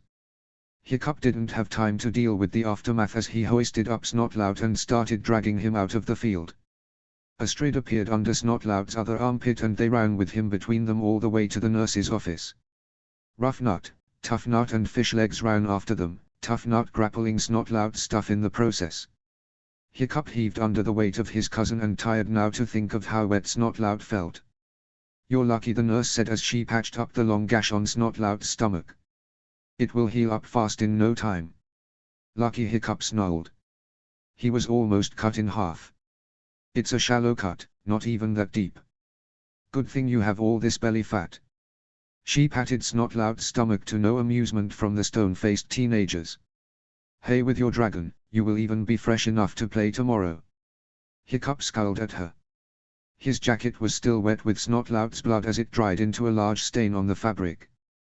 He had lost his mittens and hat, when he was pushed out of danger. Seeing that her crowd was still staring at her, the nurse rolled her eyes. She snorted and lifted up her shirt. On her flat stomach were rows and rows of scars forming circles from her hip all the way up to below her bra. They started out as a large circle, then smaller circles inside, like something with several rows of teeth had tried to take a bite of her.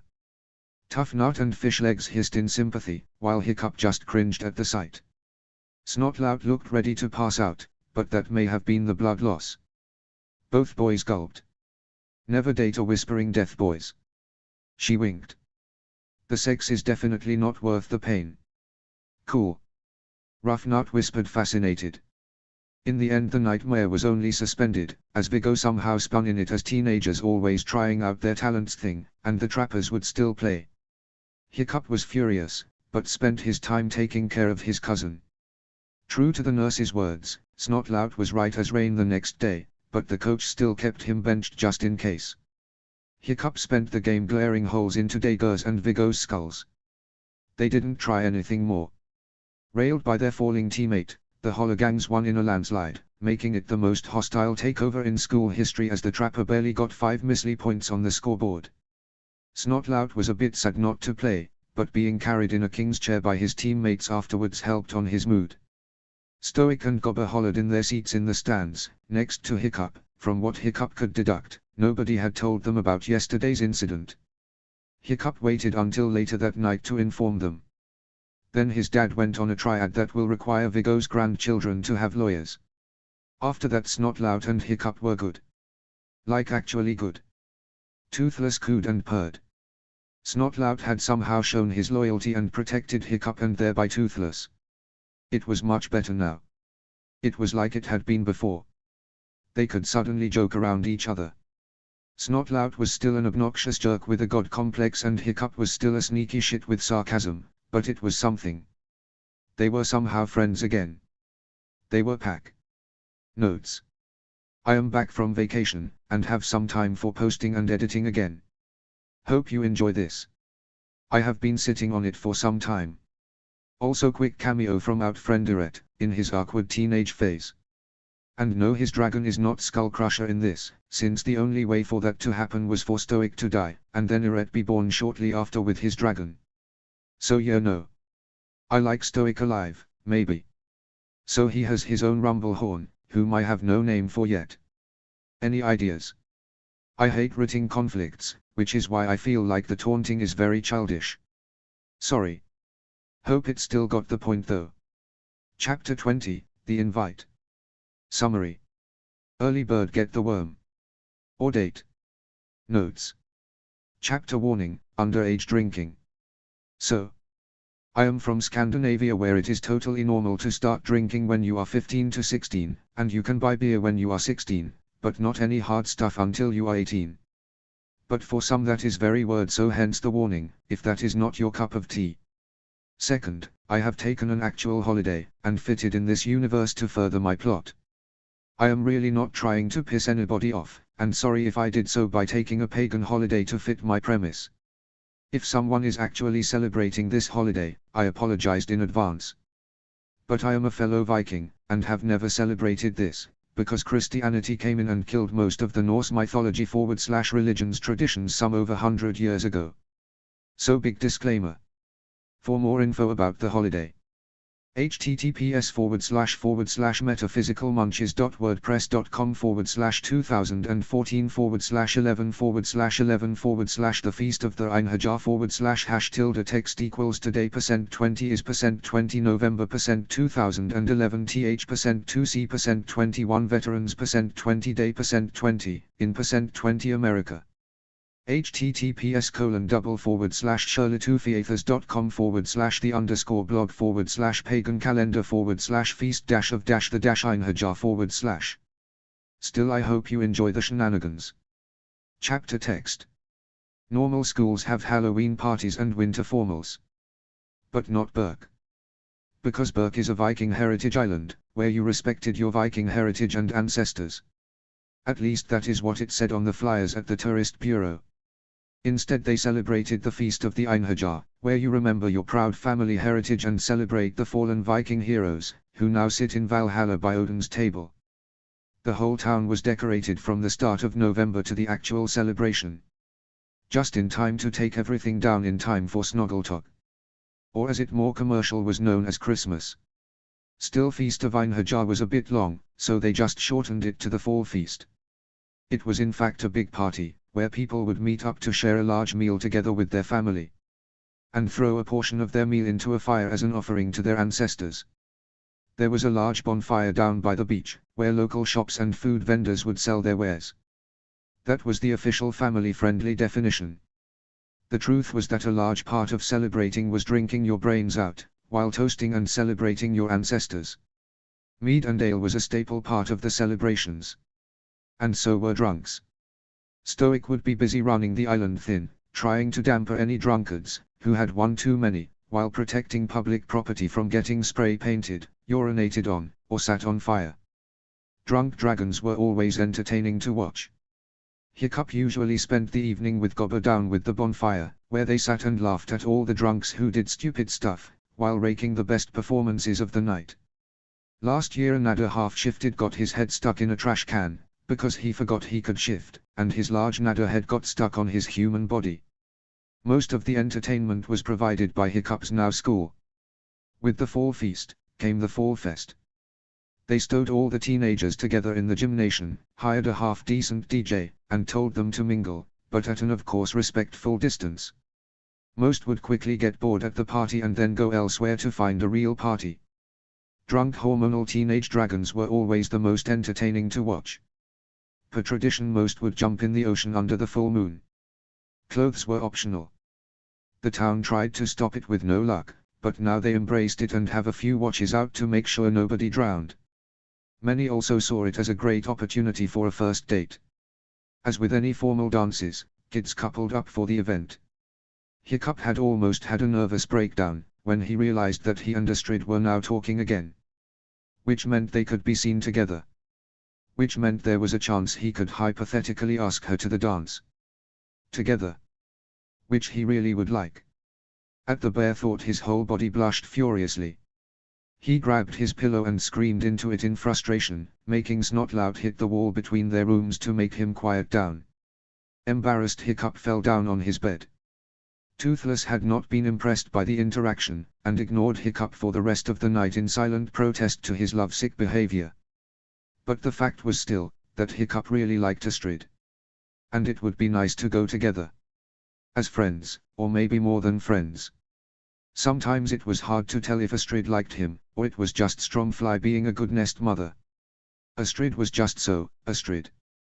Beautiful, strong, amazing, smart Astrid. There was no way she would go with small, scrawny, awkward Hiccup. Right. Toothless snorted, annoyed with Hiccup's fidgeting and rambling. The dragon could care less about Hiccup's romantic troubles. After sketching out multiple scenarios for asking Astrid out, where the best was that he was politely rejected and they continued being friends, and the worst was he dyeing his hair, moving countries and changing his identity, he felt ready enough to ask Astrid if they should go together to the Fall Fest. Another tradition was to go flying. It was usually a very romantic tradition with dragon shifters, and Hiccup kinda wanted to fly with Astrid. And maybe find out if she actually liked him, just as much as he liked her. But first he had to ask her. How hard could that be? Hiccup felt shaky as he woke up, and it continued as he later that morning tried to put his shoes on backwards. Snotlout did not comment, but he had this smug look on his face. He felt jumpy the rest of the day, like if Toothless was agitated and annoyed. But the dragon was calm and carefree, ignoring Hiccup's hormonal problems. Hiccup's trial and error on trying to bring the party up in conversation was not really working. Despite noting flyers on the walls, banners and other articles trying to bring up the topic, none of his friends was very interested. It did not help that during the day, every time Hiccup has managed to catch up with Astrid, some kind of large party invite would happen next to them, usually where the guys would go down on one knee, or throw rose petals, give large bouquets, or blow smoke rings formed as hearts. It threw Hiccup for a loop each time, and Astrid would sneer at the large display of pompous affection. It was mostly the senor's fault. Go big or go home. Hiccup knew Astrid would not enjoy such a display, so he had quickly discarded such an idea. Snotlout had tried to ask her to the dance last year and even hired some kids from the orchestra to follow after Astrid with their violins, until she agreed to go with him. She had humbly rejected him, by firing spikes at him as he ran away screaming, while the 3 band kids ran after them and played action music for the chase. The video was still available on their school website. So Hiccup counted his chances as very slim. By the end of the day he had not made any progress and was grumbling into his scarf, while he waited for Snotlout to pull the car around, so he could throw Hiccup off at the garage. He almost fell down the steps, when Astrid slapped him on the back. Toothless had not even bothered warning him, too thrilled with Hiccup's embarrassment. "Stupid useless reptile. Hey you." She greeted him cheerfully. "Hi, Astrid, hi Astrid, hi Astrid." Hiccup parroted like an idiot. "Gee, I didn't even hit you that hard. No need to sound like a broken record." She grinned and slapped him once more on the arm for good measure. Hiccup rubbed the spot sheepishly. "Right. Waiting for Snotlout." She peered out towards the parking lot, trying to spot his car. "Yeah. I thought you were off to study group." Astrid rewarded the question with a disgruntled noise. "They cancelled. Everyone is going dress shopping for the dance." "Really? An opening, a change, don't blow it Haddock," Hiccup chanted in his mind. "Yeah." Astrid nodded, unaware of Hiccup's internal struggle. "But not you?" he carefully asked, trying not to fidget with his jacket. "Nope, I already have mine," Astrid said. Hiccup could not have asked for a better opportunity than if it had been served on a platter. "Oh, so you're going?" "Yeah. I have to." She flipped her braid over her shoulder, and shook her bang out of her eyes. He took a deep breath and opened his mouth. "Cool, me too. I am also going. Maybe we can." But Astrid interrupted him, before he could finish the thought. "Yeah. Thuggery is picking me up in his new speeder. Like I care what he drives. We are going to dinner in town with our parents before the dance." Hiccup flattered, something heavy settling in his stomach. "Oh. I. Yeah. But we will make it to the party eventually." She said it so casually, that Hiccup could not even get a word in. "Ah, okay. So I will see you at least at the bonfire." She turned to him expectantly. "I guess," Hiccup mumbled. Her phone rang. "Darn it. I gotta go. See ya." She ran off answering her phone. Hiccup looked frozen after her. Of course. Astrid was going with Thuggery, the mayor's youngest son. Every year on the fall feet, the mayor invited all the local titbits to a large expensive dinner /fundraiser, where all the rich and influential could mingle and congratulate themselves. Astrid had been going to the dinner since she was little. The Horfusons were not directly politicians, but they were old money, and old name, that held a certain respect in and outside Burke. Almost every member of the family was a proud nadder, with a high education and an even higher-end job. Astrid was no exception, and was very early instilled with what her parents expected of her. Her older brother had already been shipped off to be a high-paid officer in the mainland military, while her sister was going to one of the most prestigious colleges on the mainland. They had both been top of their class, valedictorian, graduated with honors, and fully flushade shifters. Astrid's sister had played volleyball and her brother baseball. They were both champions. Astrid was also expected to be a champion before graduation. Another thing to note was that all 3 sports contained a certain level of strength and violence. All 3 siblings were strong, competitive and in some cases vicious. They were a scary bunch when they were gathered together. It only made sense for the Horfuson wanting to pair off their daughter with a male nadder from a respectable, just a prestigious family that could, like them, trace their lineage back to the old Vikings heroes. Thuggery was quite the influential catch. Worst of all, he seemed like a nice guy, the times Hiccup had met him as a kid. Hiccup briefly wondered if he now was just as stuck up as his parents. He at least was not like a soulless Hiccup, who had no dragon to bring to the table, and no real power though his father, or his wayward hippie mother. Even now that they tolerated Astrid being near a terrible terror was a small blessing. Of course Astrid would not risk upsetting her parents to go with the dance with the likes of Hiccup. Well, that was painful to watch. Snotlout remarked from his car. Hiccup sighed. It was painful to be in. Snotlout only shrugged. Here I thought she was using thuggery as an excuse not to go with me. Oh well, her loss. Hiccup got into the car and they drove off. Gobber knocked his big fake hand against the door to the garage. Tell Miss Sanders that I would work much faster if she did not keep calling, asking for when it is done. Hiccup hissed from under a car. Miss Sanders had come in with the old rust wagon, complaining about a rattle sound. Hiccup had gotten the tedious long task trying to remedy the problem. Which was not so bad, if the woman did chime the shop down asking for status reports. Gobber grunted from the door. Yeah, you say that to her. But no. You have a visitor. Hiccup nearly hit his head, coming up from under the car. A what? Hiccup did not get visitors. Ever. Even after he got back within the pack, Hiccup always went to his friends, never the other way. You got 10 minutes before the old crow starts calling again. I would be done by then. Gobber grumbled. Yeah. Hiccup dried off his hands in a rag, and walked out to the front desk. He wondered who it could be. Toothless lifted an ear in piqued interest. Snotlout would be meeting him at home, and Fish had to help his mum. Maybe it was Astrid. Maybe she actually had gotten Hiccup's hint and had dumped thuggery, and was here to beg Hiccup to take her to the fall fest. Toothless' raspy chuckle drowned in his ears, and he rolled his eyes at the overgrown reptile.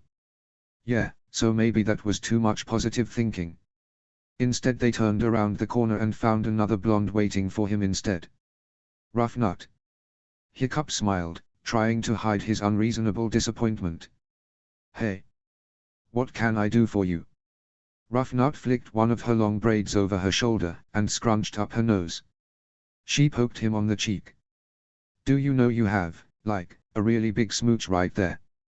She dragged her finger over it, only making it worse. Hiccup cheeky hummed at her, which her dragons responded with in kind. She stuck her forked tongue out at him. She leaned in over the counter, making her dragon tooth necklace dangle as she moved. Hey. Can you do me a favor? She tucked a stray lock of hair behind her ear, looking almost coy. Hiccup leaned back and crossed his arms. I want to say yes, but first I want to make sure no one is getting hurt. Fine. I promise. Rough Nut huffed, putting Hiccup at ease, so he leaned over the desk towards her. Then sure, what can I help with? Rough Nut stood up tall and proclaimed, take me to the fall fest. Please. Hiccup and Toothless titled their heads in confusion. Hiccup had not thought the twins even wanted to go. Tough Nut was very open with his opinions that the fall fest was secretly the government's trying to brainwash them all to spending their time and money on a useless gesture. The response was instant. Hiccup did not even have to think it over. The worst that could happen was he had a good time. Hiccup grinned, and said, okay. I'll take you. A large smile widened on Ruff's face, small green scales bobbing up her neck in a sign of relief and happiness. Hiccup leaned his head in his hand on the counter. I did not think you even wanted to go. You know, thinking that the party is just a way for society to control the primal urges, and we are all part of the big corporate agenda or all that. Ruff scoffed, the tips of her fingers sparking. That's Tough Nut's problem. I'm gonna let it rest for a day. She sighed, a small pink blush dusted her cheek, almost invisible under the green. I want to sway to awkward music, with 2 feet apart, eat trash snacks, drink shabby spiked punch, and run into the ocean under the hero moon. Hiccup could not help the smile, watching Ruff clearly trying to hide the excitement. I can take you, no problem. Just like that? She asked. Just like that, Hiccup agreed, Toothless humming as well. Rough Nut looked a bit surprised, but happy. Huh. Thought that maybe you were going with Astrid. She looked around the shop, looking slightly embarrassed. No, she is going with thuggery. Hiccup heaved, hating the words coming out of his mouth. Rough Nut huffed, her fingers sparking again, as she stalked back to the desk. Damn that girl. She is not making it easy. She grumbled. What about you? Hiccup counted. What about me? Hiccup shrugged. I thought that you, maybe wanted to go with, someone else. Maybe someone named after the insides of a gill-based animal. Roughnut sighed. The worst secret was out. Roughnut was not an over-affectious type of person, but she had a certain respect and liking to fish legs. One that clearly went over the boy's head. I have been hinting and sending him signals for the last month, and he just told me he is not going. She bristled, her eyes flashing yellow. He is staying home for some new event for the fall feast in that PC game of his. Sorry.